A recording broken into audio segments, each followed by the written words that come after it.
সাথে আমাদের মতো যারা প্রবাসীর বউ আছে তারা যেন এই বিষয়টা দেখে ভয় পেয়ে এখান থেকে সরে আসে। ভয়ঙ্কর গল্প। বড় চাইতেছি আমি আমার একটা, আমি যখন ক্লাস 4-এ পড়ি তখন আমার বিয়ে হয়। মানে বিয়েটা হলো কিভাবে? সে আমার নাক মুখ চাইপা ধইরা সে বলতেছে কেন বুঝো না তোমার জন্য আসছি, এই কথা বলতেছে। আমি আমার জন্য আসছে মানে আমি এখনই চিলান দিব। কয় কি চিলান দাও, তোমার ইচ্ছা দিলে দাও, তোমার জামাই তোমার ছেড়ে দিব, তোমার বাপে গিয়ে এগুলো শুনে ফাঁস নিব। সে মোবাইলটা রাইখা ভিডিও অন করে রাখছে আর কি, আমি তো জানতাম না। আমি বলছি কি তুই আমার ভিডিও করছিস কে, তুই কি ভাইরাল হইতে চাস, তুই কি ভাইরাল হইতে চাস? তখন তো আমি বলি এত টাকা দাও আমার পক্ষে সম্ভব। কত টাকা দেন আপনি তাকে? 5 লাখ টাকার উপরে কিন্তু আমার টাকা দেওয়া হয় ওকে বিভিন্ন টাইমে। সে 3 বারের মাথায় টাকা নেওয়ার পরেও সে আমাকে ব্ল্যাকমেল করা শুরু করছে। তাই আমি একটা পর্যায়ে বলছি তুই প্রথম ভিডিওটা আমার জামাইয়ের কাছে ছেড়ে দে, কারণ ওজন দেশে এসে দেখবে কোনো টাকা নাই, তখন তো আমার এমনি ছেড়ে দিব। মানে জামাইয়ের পাঠানো টাকাগুলো আপনি ওকে দিয়ে দিতেন? হ্যাঁ, কাজী অফিসে টাইনা নিয়ে যায় আমাকে, যায় আমাকে চল বিয়ে করি তাইলে, ওই যে কাজী অফিস, আমি বলার সাথে সাথে সে আমাকে কাজী অফিসে টাইনা নিয়ে গেছে। মানে তার ঠিকানা জানতে গিয়ে আমি তার প্রতি উইক হয়ে পড়ি। তো এই ফেয়ার ডিলে আমাদের লাইফ স্টোরিটা শুরু হচ্ছে আজকে।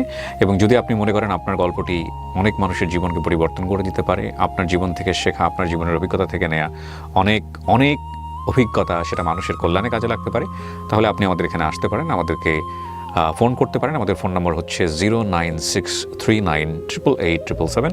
এছাড়া আপনারা চাইলে মেইলও করতে পারেন। আমাদের মেইল অ্যাড্রেসটি হচ্ছে sharemystory24@gmail.com।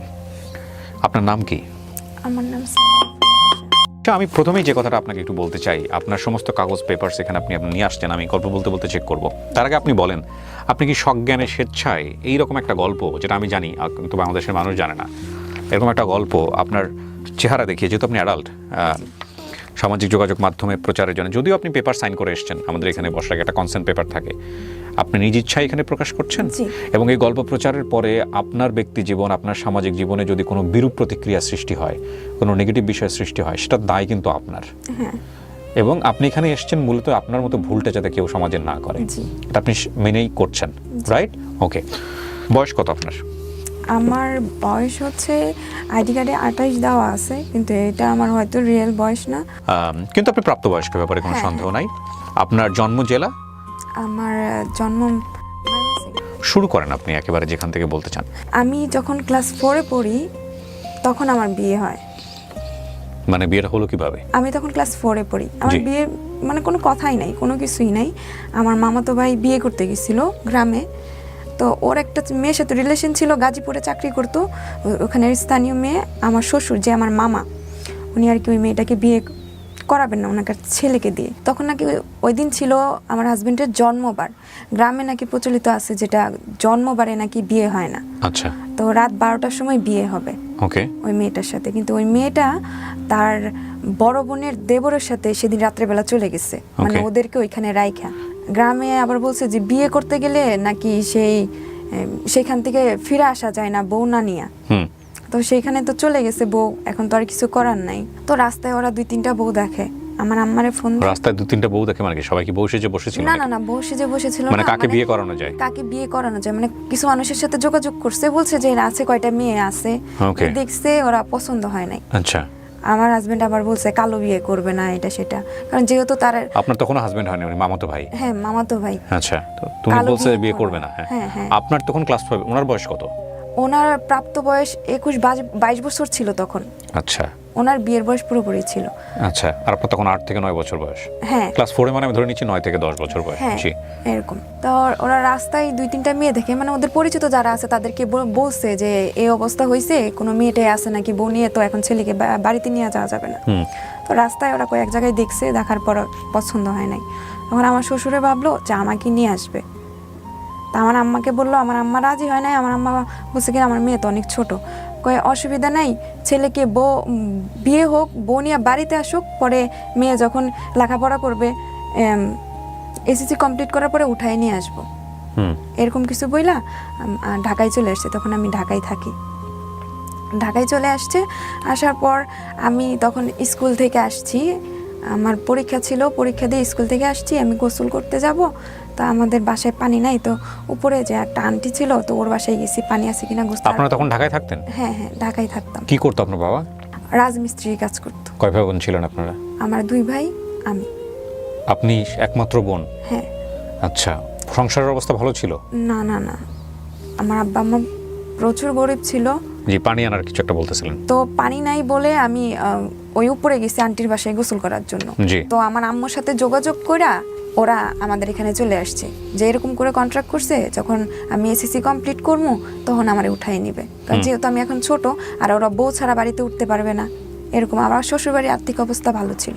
তখন আমি গোসল করতে গেছি, এমন সময় আমার ননদ, মানে আমার তো বয়সে বড় হবে, আমি আমার ননদ দেবর যারা আছে সবার বয়সে ছোট, তো ওরা এসা উপরে গেছে, শুনছে বাসায় নাই, উপরে গেছে গোসল করতে, আমাকে বাথরুমে নক করতে আসে, বলতেছে আমার কিন্তু একটা ডাকনাম আছে, ডাকনাম বলে ডাকতেছে, দরজা খোল, তোর বাঘ ভাইয়ের বিয়া খাইতে গেলে।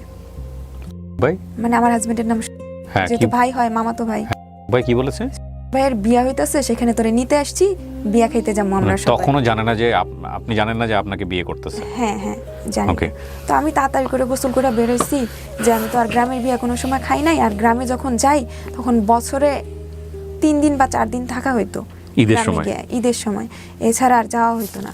জি। আমারও খুব ভালো লাগতেছিল যে গ্রামে যাবো বিয়ে খাওয়ার জন্য।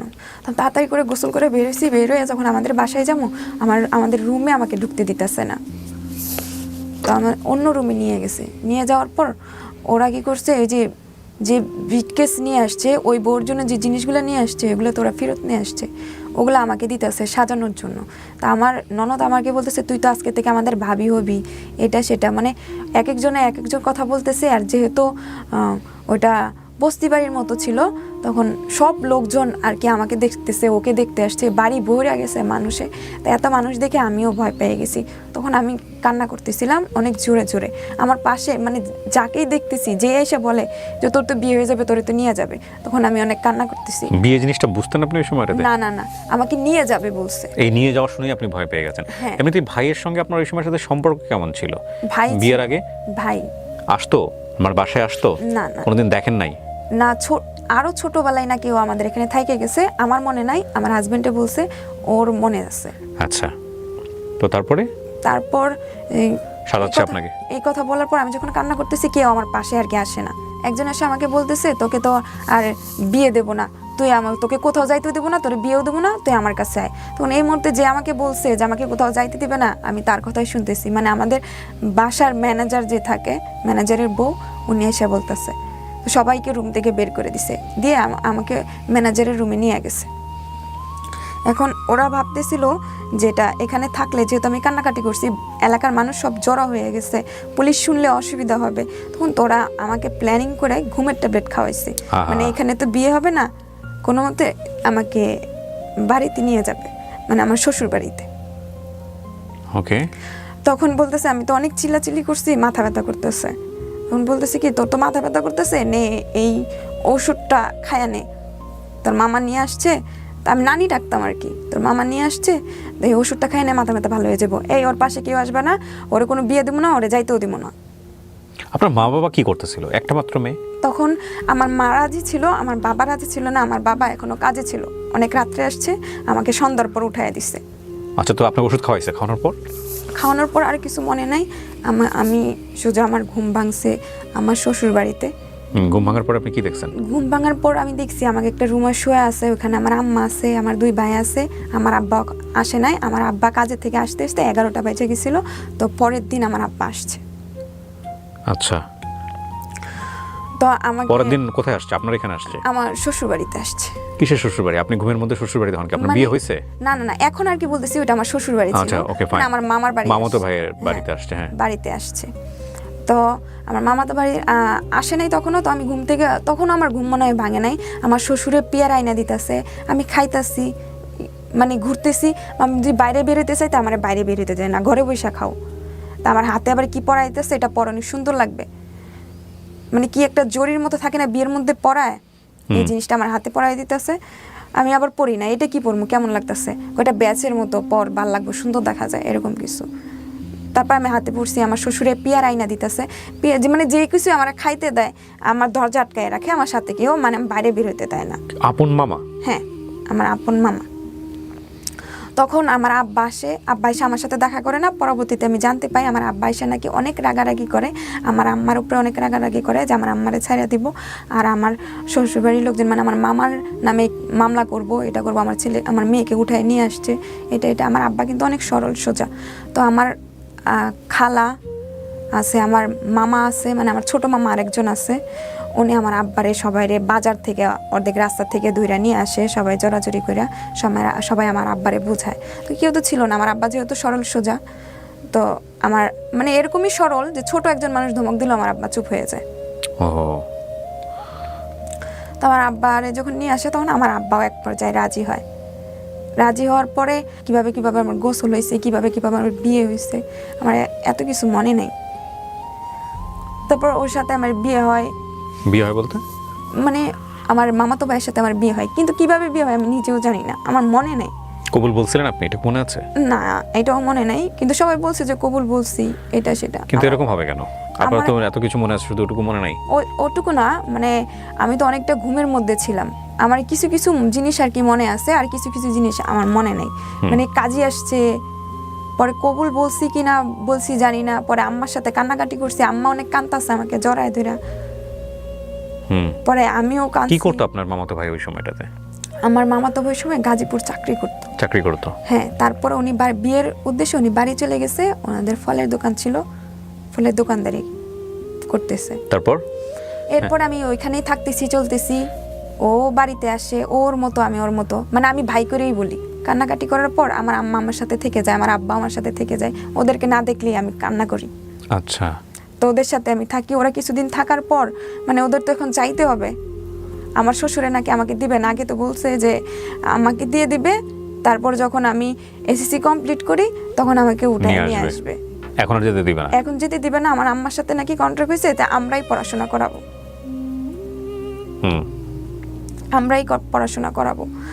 তো ওরা পরে আমার আম্মা বলতেছে ঠিক আছে, যেহেতু আমার আম্মাদের মনে হয় আর্থিক সমস্যার দিকে, তো ওর নিজের ভাই যেহেতু মনে হয় ওইটা বুঝে, আমি জানি না কি বুঝে আমার আম্মা আমাকে রাইখা দিছে।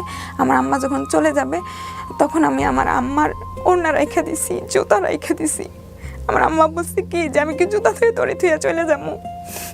আমি বলছি না, তুমি যাইবা গিয়া। কই কি না, আমি জুতা রেখে যাইতেছি, এখানে ওড়না আছে, আমি এত কিছু রেখে দিয়ে আমি তোরে কেমনি ধুয়ে যাবো? এগুলো নিয়ে যাইতে হবে না আমাকে, খালি পায়ে কি আমি ঢাকায় যাবো গিয়া? মানে আমার আম্মা ছোট বাচ্চাদের মতো আমার পালায় রেখে চলে গেছে ওইখানে। তারপরে আমি ওখানে কান্নাকাটি করি অনেকদিন। আমার শ্বশুরে আমাকে অনেক আদর করে, আমার ঘরে আবার সৎ শাশুড়ি মানে আমার মামি যেটা সেটা সৎ। কান্নাকাটি করি, তো একটা পর্যায়ে আমাকে বলছে কি ওই দিন নিয়ে যাবো ঢাকা, এরকম করে ডেট করতেছে, আর আমাকে ওইখানে সান্ত্বনা দিয়ে রাখতেছে। আপনার বিয়ে হলো কোন জেলায়? সঙ্গে বিয়ে হলো? আচ্ছা, জি। তারপর ওইভাবে দিয়ে আমার সান্ত্বনা দিয়ে রাখতেছে, মানে ওরা ভাবতেছে আমি যদি ঢাকায় চলে আসি বা কোনো জায়গায় পালাই যাই তাহলে তো আমাকে কেউ খুঁজে পাবে না, সেজন্য আমার আম্মার সাথে বলছে যে ও যদি ঢাকায় যায় আর আসবে না। তো একটা পর্যায়ে আমি আমার মামা মামির সাথে থাকি, আমার হাজবেন্ডকেও আমি ভাই বলে ডাকি, তো সবাইকে ভাই বলিস না, এটা সেটা। আচ্ছা ঠিক আছে ভাই বলতেছিস, আমি কি ভাই বলবো না তো কি বলবো? মানে ওর সাথে ভাইয়ের মতোই, মানে মামাতো ভাই যেরকম সেরকম আচরণই করি। বা আমার ননদের জামাই আগে দুলাভাই ডাকছি, এরকমই বলি। ও সবাই বলতো যে এখন দুলাভাই ডাকতে হবে না, এখন তো তুই বড়, এটা সেটা। আমার দেবরা যেগুলো তাদেরও ভাই ডাকছি, মানে সেটা বলি। এখন সবাই আমাকে বলতো এটা করিস না, ওইটা করিস না, ওইভাবে থাকতে হবে, মানে বড় একটা যেটা, এগুলো আমাকে আর কি বলতো। বলার পর এখানে মনে হয় যে বছর খানিক চলেছে, আমাকে আর ঢাকায় আসতে দেয় না। আমার আম্মা আসে 3 মাস 4 মাস পরে কয়েকদিন থাকে, পালায়ে চলে যায়, আমাকে নিয়ে যায় না। তো এর মধ্যে আমার হাজবেন্ড বলছিলাম যে সে গাজীপুর চাকরি করতো, সেখানে একটা স্থানীয় মেয়ের সাথে সম্পর্ক ছিল, এই জন্য আমার শ্বশুরে আর কি তাড়াতাড়ি করে বিয়ে করায়। আপনি এটা বুঝলেন কিভাবে? ওনারা বলছে। আচ্ছা, মুখে বলছে, অনেকেই বলতো অনেকে বিয়ে করে ওখানে নাকি একটা ছেলে আছে, এরকম কিছু বিয়ের পরে আর কি শুনতে পারছি। আপনার লেখাপড়া কি হলো? মানে তারপরে আমাকে যখন স্কুলে দেয় আমার শ্বশুরে, তো স্কুলে যাওয়া আসা করি, আমার শাশুড়ি বলে কি মানে 2 দিন না 3 দিন স্কুলে গেছি, বলে কি স্কুলে যাইতে হবে না, পরে অমুকের একটা বউ ছিল, পরে লেখাপড়া করাইছে, অনেক দূর লেখাপড়া করানোর পর জামাই থুয়া চলে গেছে। এই যে বলো হুজুর আয় না মাদ্রাসায়, হুজুর বাড়িতে আয় না, হুজুরকে দিয়া যতটুকু পড়ানো উচিত পড়াও। তা আমার শ্বশুরে এটাই করলো, আর স্কুলে যাইতে দেয় নাই আমাকে। তো এর মধ্যে দিয়ে আমার হাজব্যান্ডের সাথে আমার ফ্রেন্ডলি, মানে ভাইয়ের মতো ফ্রেন্ডলি সম্পর্ক হয়ে যায়। ভাই ভাই মানে যতটুকু ভাই ভাই সম্মানিত করা লাগে আমি ওই ভাই ভাই বলি, ততটুকুই সম্মান করি। ভাই বলতেন? হ্যাঁ ভাই বলতাম বিয়ের পরে। ওকে। তারপর যখন ওই মেয়ের সাথেই কথা বলতো, আমার সাথে বসে বসে কথা বলতো, ওই মেয়েকে দিয়ে আমার সাথে কথা বলাইতো, আমিও কথা বলতাম। কি বলতেন ওই মেয়েকে সাথে কথা বলতেন? আপনি বুঝতেন বিষয়গুলো নাকি আপনার কাছে বিষয়গুলো খুব স্বাভাবিক মনে হতো? ও বলতো যে ওই মেয়ের সাথে সম্পর্ক আছে, ওই মেয়েকে একদিন হলো বিয়ে করবে। আমার তো সমস্যা নাই, আমাকে বলছে আমি যদি ওই মেয়েকে বিয়ে করি তাহলে তুই তোর বাপের বাড়িতে যাইতে পারবি। আপনি খুশি হয়ে গেছেন? হ্যাঁ। এই বিষয়টা হলেই আপনি বুঝতে পারবেন যে ওর বিয়ে বিষয়ে ওর রীতিমতো মেন্টালিটি অবস্থাটা কী ছিল, মেন্টালিটিটা কী ছিল আপনারা বুঝতেই পারছেন যে ও এটা শুনে খুশি হয়ে গেছে। তার মানে ওর ভিতরে বিয়ে সেন্স, হাজব্যান্ড সেন্স 0 ছিল। এটা তো crime, definitely it's a crime. যদি ঘটনা হয়েই থাকে এরকম একজন মানুষের জীবন নিয়ে, এটা আমাদের রিলিজিয়নও পারমিট করে না। সামাজিকভাবে তো অবশ্যই, রাষ্ট্রীয়ভাবে তো অবশ্যই ক্রাইম, আমাদের ধর্ম এটা পারমিট করে না। জি। তারপর ও আমাকে যখন বলছে ঠিক আছে আমি ওর সাথে দেখা করতে যাবো, আমি তোদের বাড়িতে নিয়ে যাবো, মানে আমাদের বাড়িতে তো যাইতে দেয় না, ঢাকায় আসতে দেয় না। তো ওর সাথে আমার কন্ট্রাক্ট হয়েছে তুই কাউকে বলতে পারবি না, তুই কান্নাকাটি করবি বেশি বেশি করে যে আমি আমাদের বাড়িতে যাবো, পরে আমি আব্বারে বুঝাইয়া তোরে আমাদের বাড়িতে নিয়ে যাবো। আমি কিন্তু মামাই ডাকতাম, মামা ডাকতাম, মামি ডাকতাম। শ্বশুর শাশুড়ি যে আব্বা আম্মা বলতে হয় বলতাম না, মামা মামি ডাকতাম, যে ওদেরকে দেখে কান্না করবি বেশি করে, পরে আমি ওদেরকে বুঝাইয়া তোরে নিয়ে যাবো। আর নিয়ে যাওয়ার আগে আমি নাদিরার সাথে দেখা করবো, মানে ও যে মেয়ের সাথে রিলেশন করে ওর নাম ছিল নাদিরা। আমার সাথে ফোনে কথাও বলাইছে। তো আমি বলছি কি আচ্ছা ঠিক আছে আমি রাজি হয়ে যাই। তো সে আমাকে ঢাকায় নিয়ে যাবে উদ্দেশ্য করে সে প্রথমে গাজীপুর আসছে। ট্রেন থেকে সে আমাকে একটা বকুল ফুলের মালা কিনা দেয়, বলছে এই মালাটা নিয়ে ওই মেয়েকে দিবি। আমি আচ্ছা ঠিক আছে। কোন মেয়েকে? ওই যে নাদিরাকে? হ্যাঁ নাদিরাকে। পরে আমার হাতে মালাটা থাকতে থাকতে মানে কেমন করে ধরছি, মালাটা একদম লাল হয়ে গেছে। পরে গাড়ি থেকে নাইমা যখন বলি মালাটা দিব, মেয়েটা যখন আসতেছে না না মালা ফালাই দিয়ে দেওয়া লাগবে না, তুই লাল করে ফেলছস। আচ্ছা ঠিক আছে। পরে ওরা নিয়ে পার্কে বসছে, ওরা এক বেঞ্চে বসছে, আমাকে এক বেঞ্চে বসাইছে। আমি বাদাম ছুইলা খাইতে পারতাম না, কামড় দিয়ে দাঁত দিয়া বাদাম আর কি ছুইলা ছুইলা খাইতাম। তারপর আপনার কোনো খারাপ লাগছিল না? না, আমি তো আমাদের বাড়িতে যাবো, এটাই আপনার জন্য সুখের। হ্যাঁ, যে আমাকে বাঁচা কে মেয়েটা। তারপরে ওরা দুজন কথা বলতেছে, আমি আরেক বেঞ্চে বসে আছি। আমাকে সে কতগুলা বাদাম ছুইলা বিছি আমার হাতে দিয়ে গেছে, আবার বলছে শেষ হয়ে গেলে আমাকে ডাক দিস। তারপর ওরা দুজন কথা বলতেছে। আপনি করে বলতেন না তুই করে বলতেন? তুমি করে বলতাম, ভাই তুমি। Okay, ছোটবেলা থেকেই তুমি করে বলছি, ভাই তুমি। ওই তুমি করে বলতাম। বলতেছি যে আমার বাদাম শেষ হয়ে গেছে। আবার কথার ফাঁকে ফাঁকে আমাকে জিজ্ঞেস কিরে তোর বাদাম শেষ হয়ে গেছে। আমি বলতাম যে শেষ হয়ে যায়, তো বলতাম যে শেষ হয়ে গেছে, না হলে না এখনো কয়টা আছে। ও কথা বলতে থাকতো, আমার জন্য বাদাম ছুলতে থাকতো আর কি। তো ওর সাথে কথা বইলা সে আমাদের এখানে নিয়ে আসে। আমাদের এখানে নিয়ে আসার পর আমি আর যাইতে চাই না।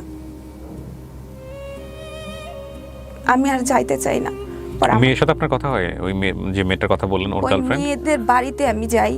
ওই মেয়েদের বাড়িতে যাওয়ার পর আমার মানে প্রথম পিরিয়ড হয়।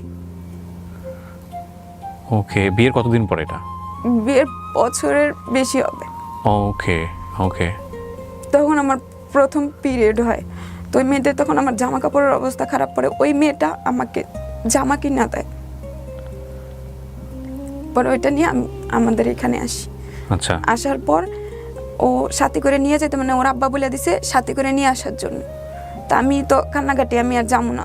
কিছু বললে আমি অন্য জায়গায় পালাই যাবো, মানে আব্বা আম্মা দুজি প্রেশার দেয়। তারপর ওরা প্ল্যান করছে আব্বা আম্মার সাথে, আমি তো জানি না। আমার জামাই আগে চলে আসছে স্টেশনে। তার ঘন্টাখানিক পর আমার আব্বা আম্মা বলতেছে দেশে তো আমাদের একটা ঝামেলা হয়েছে, এখনই দেশে যাইতে হইব, তাড়াতাড়ি রেডি হয়ে নে। আমি কই না, মাত্র হয়ে গেছে, আমি আর যাবো না। ওইখানে গেলে আমার থুয়ে আয় পড়বা। কত অন্য গাড়ি দিয়া গেছে কি আমরা ওইখানে যাবো কি? আমরা আমাদের বাড়িতে যাবো, তোর মামার বাড়িতে তো যাবো না। এই কথা বলছে। বলার পর আমরা যখন স্টেশনে আসি, আয়সা দেখি আমার জামাই সবার জন্য টিকিট করে রাখছে। টিকিট করে রাখছে বলতে মানে ওরাই প্ল্যানিং করে, যে আমি জানি যে ওর সাথে আমি যাবো না,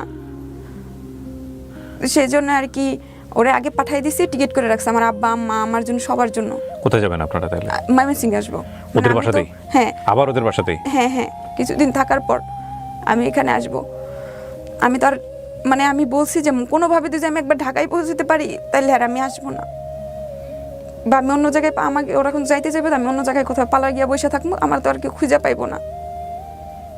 তো আমার আম্মা মনে মনে ব্যাপারটা বুঝতে পারছে, বুঝতে সে বলতেছে কি তুমি চলে যাও, এরকম কিছু আর কি হয়েছে, আমি তো জানি না, যে তুমি চলে গিয়ে ওইখানে টিকিট করে রাখো। মানে যাওয়ার পর তো আমি বুঝতে পারছি যে টিকিট সবার জন্যই করে রাখছে। আপনার আব্বা আম্মা বেঁচে আছেন? হ্যাঁ আছেন। তারপর আমি স্টেশনে যাই দেখি ওর টিকিট নিয়ে সামনে আইছে। পরে আমি ওইখানে কান্নাকাটি শুরু করে দিয়েছি অনেক জোরে, আমি যাবো না। কয় কি ও গাড়ি ফেল করছে, গাড়ি পাই নাই, এখন আমাদের সাথেই যাবে। আমি কই কি না, আমি ওর সাথে যাবো না, আমি ওর সাথে যাবো না, এই কথাগুলো বলছি ওদেরকে। ও তো অন্য গাড়িতে যাবে। পরে আচ্ছা ঠিক আছে, অন্য গাড়িতে যাবে, আমরা এই গাড়িতে। কিন্তু ট্রেন যখন আসছে তখন আমরা একসাথেই সবাই উঠছি। আমি পরে ওইখানেও কান্নাকাটি করতেছি, তাহলে ওই কেমনে আইছে? কয় কি ওর সিট এখানেই পড়ছে, এই জন্য। পরে কোনো মতো করে ওইখান থেকে আমাকে ওদের বাড়িতে নিয়ে আসে, আমাকে আর আমাদের রিক্সা করে নিয়ে ডিরেক্টলি ওই আমার শ্বশুর বাড়িতে নিয়ে যায়, মানে আমার মামার বাড়িতেই আমাকে নিয়ে যায় আমার আব্বা আম্মা। আমি কই কি এদিক দেখে লেগে যাইতেছো, এইটা সেটা। ও কিছু হইব না, তোর সাথে করে নিয়ে যাবো। মানে আমি সেখান থেকে মানে শুরু থেকে কান্না করে করে এই পথ শ্বশুর বাড়িতে গেছি। ওখানে আম্মারা কয়েকদিন, আব্বা আম্মা কয়েকদিন ছিল, থাকার পর ওইখানে আব্বার আমাকে পালায় রেখে চলে গেছে। তখন সবাইও জানতে পাইছে যে ওই মেয়েটার সাথে সে কথা বলে, এখনো যোগাযোগ করতেছে, আর ওর সাথে আমারও কোনো সম্পর্ক নাই তেমন, স্বামী স্ত্রীর সম্পর্ক। তখন তারা কি করছে, যেহেতু শুনছে আমার পিরিয়ড হয়েছে, তো তারা কি করছে, কবিরাজ এটা সেটার কাছে যাইতেছে, দুজি ও অন্য মেয়ের দিকে মন, আর আমার তো এদিকে ওকে চিনিই না। পরে ওরা নাকি কিসের কবিরাজি করবে, এটা করবে সেটা করবে, আমি জানি না, এটা পরবর্তীতে শুনতে পারছি আর কি। কারা? আমার শ্বশুর আর আমার আম্মা। কিসের কবিরাজি? মানে আপনার দিকে যাতে আকর্ষণ থাকে, হ্যাঁ হ্যাঁ, না আপনার দিকে যেন স্বামী আপনার দিকে যেন কনসেন্ট্রেশন দেয়। হ্যাঁ, আর আমিও জানি ওর উপরতে ইয়ে হয়। তাও আমার তো মাথা ব্যথা করতো শুরুর থেকে, তো আমার শ্বশুরে এটা সেটা এনে দিত, বলতো কি এটা তুমি খাইবার ওরে দিবা, তাহলে ও তোমার উপরে রাখতে হইব না, তুমি ওই তোমারও মাথা ব্যথা ভালো হয়ে যাবো। এই বিষয়গুলা বইলা বইলা আমাদের দুজনকে খাওয়াইছে। কি খাওয়াই আমি নিজেও জানি না। পরে তার কিছুদিন পরে ওর সাথে আর কি আমার শারীরিক হয়, কিন্তু আসলে কি যেদিন আমাদের সম্পর্কে আমার কিন্তু অনেক কষ্ট হয়, যেটা আমি কাউকে বলতে পারবো না। অনেক কষ্ট হয়েছিল, অনেক।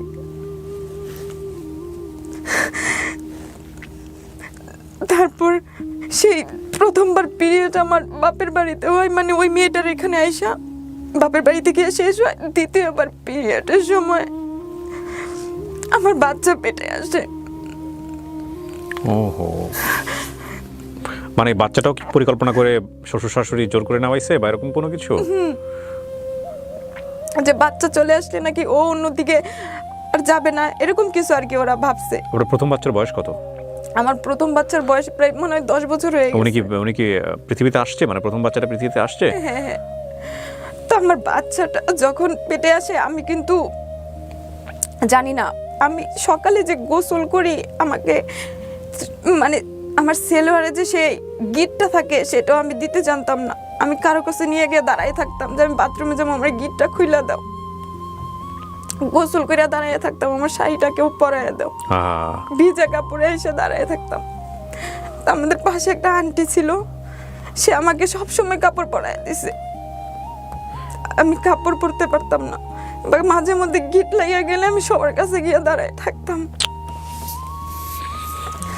তখন আমার বাচ্চা যখন পেটে আসে সবাই অনেক খুশি। আমি কিন্তু এত কিছু বুঝি না। যখন আমার 3 থেকে 5 মাস মনে হয় যখন হবে, তখন আমার পেটের মধ্যে প্রচুর নড়াচড়া করে। তো আমি ভয় পাই, রাত্রে একটু একটু করে কান্দি যে আমার কি হয়েছে, আমার পেটে অনেক নড়ে। আমার খুব খারাপ লাগে যখন, তখন রাত্রে আমি একটু একটু করে কান্নাকাটি করি। একদিন হঠাৎ করে জোরে অনেক খারাপ লাগতেছে, তো কান্নার সুরটা আর কি একটু জোরেই হয়েছে। জোরে বলতে কি, মানে আমার পাশে যে আমার হাজবেন্ড শুয়ে আছে, আমার মামাতো ভাই, ও আর কি শুই না লাফ দিয়ে উঠছে। ও আবার সুন্দর ছিল তো মানুষ, যখন ঘুম থেকে উঠতো চোখ লাল হয়ে যাইতো। তা আমি আবার চোখ দেখে ভয় পেয়ে গেছি। ওরা বলতেছে কি হয়েছে। পরে ওর কি শব্দতে, মানে যেমন আমি আস্তে আস্তে করে গুনগুন করে কাঁদতেছিলাম, পরে আমি জোরে কান্না শুরু করে দিছি।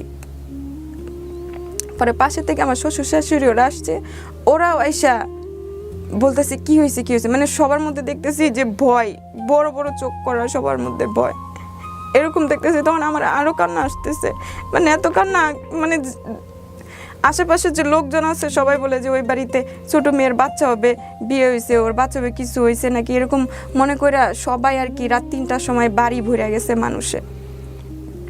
আমার বাড়ি ভরা মানুষ দেখা, ঘর ভরা মানুষ দেখা, মানে আমার লাগতেছিল আমি তখনই মরে যাবো। আমার অনেক খারাপ অবস্থা, মানে কি হয়েছে দিদি জিজ্ঞেস করে কি হয়েছে, আমি আর কিছু বলতে পারি না।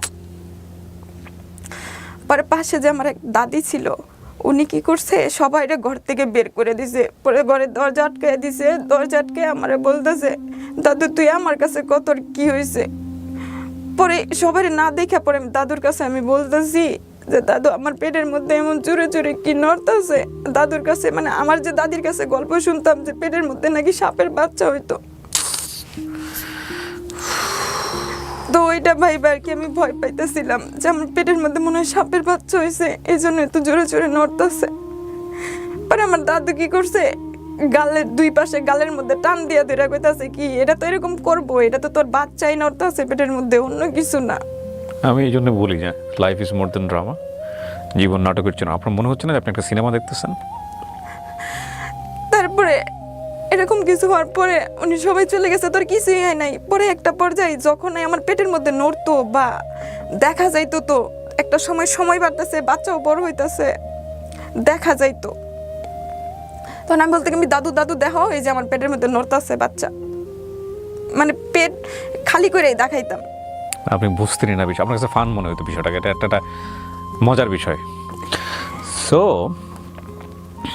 তো এরকম করে সে কি করছে, মানে তারপরে ও বাড়িতে আসে না কিছুদিন ধরে, ওই মেয়ের নাকি বিয়ের পাত্র দেখতে আসছে, তো আবার মামাতো ভাই বাড়িতে আসে না কিছুদিন ধরে। পরে তারপরে মানুষে বলতেছে কি ওরা দুইজনে এক জায়গায় কোনো জায়গায় ঘুরতে দেন, মানে এরপরে তো আমাকে বন্দি করে রাখছিল, কোনো জায়গায় যাইতে দেয় নাই। তা আমার আবার নানার বাড়ি, মানে আমার শ্বশুর বাড়ি নদীর এপারে, আর এপারে হচ্ছে আমার নানার বাড়ি, মানে তারাও এই পারেই ছিল, পরে ওই পারে চলে গেছে ব্যবসার ইয়ার জন্য। তা আমার ওর তো আবার দাদার বাড়ি হয়, আমার নানার বাড়ি হয়, তো ওরে আর আমার এখানে পাঠাইছে, মানে চর দিয়া যাইতে হয়। আমার এক কাপড় পরায় দিছে ওই আন্টি, মানে সবসময় যে আন্টি পরায় দিত ওই পরায় দিছে। পরায় দেওয়ার পর আমি যখন চরে দিয়া যাইতেছি, চরের যত মানে গাছপালা যা আছে যত কিছু আমার শাড়ির মধ্যে দিয়ে সব পেঁচা ধরছে, মানে পরে যাইতে পারতেছি না। মানে শাড়ি পরা জানতেন না ওই সময়টাতে? তারপর আমি ওখানে শাড়ি খুলে ফেলি, খুলে যাওয়ার পর সেখানে বসে শাড়ির এগুলো থেকে সব সরায় দেয়। আমি বলছি আমি শাড়ি পরে যাইতে পারবো না, আর হাঁটতে পারতাছি না, কই তো আইসা পড়ছি। পরে আমি ভাবলাম কি আচ্ছা ঠিক আছে, আমি না করছি, আমি পড়তে পারি না, তারপরে আমার জোর করে, সে তো আর পড়াইতে পারে না। শাড়ি খুলে যখন এগুলো খুলছি, আমি যখন শাড়ি খুলে ফেলছি, পরে সে কোনোভাবে আমার পেঁচায় দিছে, আমি হাঁটতে পারি না। না পারলে যে আমি কি একটু মানে কাপড়টা উঠাইয়া জোরে জোরে লম্বা লম্বা পা দিয়ে হাইটা, মানে ওর থেকে একটু দূরে গেছি, দূরে যেয়ে ওইখানে শাড়ি খুলে ফালায় এক দৌড় দিয়ে আমি আমার নানির বাড়িতে উঠছি, মানে ওর তো দাদার বাড়ি হয়। তখন সে কি করছে, সেই শাড়ি এখানে ফালাইয়া দিয়া ওই রাস্তা দিয়া যাইতাছে আর নানার বাড়ি উঠতেছে। আমার শ্বশুরের বক্তাছে বাচ্চা আমার বিয়া করাইছে, আমি কইছি আমি বিয়া করবো না, এটা সেটা, মানে আমার শ্বশুরের উপরে রাগ ঢালতেছে। তো এরকম হইলে আমার নানির বাড়িতেও গেছি, তার মোট ওইখানেই সে একটা পর্যায়ে সে ওই মেয়েকে একদিন হইলেও বিয়ে করবে, বাট সে আমার উপরে দায়িত্ব পালন করে যাবে যেহেতু আমার বাচ্চা হবে। তখন আমার যখন বাচ্চা পেটে 7 মাস, তখন আমাকে ঢাকায় দেয় আমার মার কাছে, আর দেয় নাই। তখন আমাকে ঢাকায় দেয় আমার মার কাছে, আমি তো অনেক খুশি আমার মার কাছে যাবো।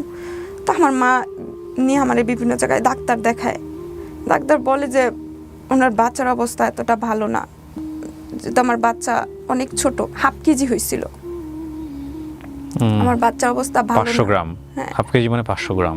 আমার বাচ্চার অবস্থা ভালো না, এটা সেটা এরকম বলতেছিল।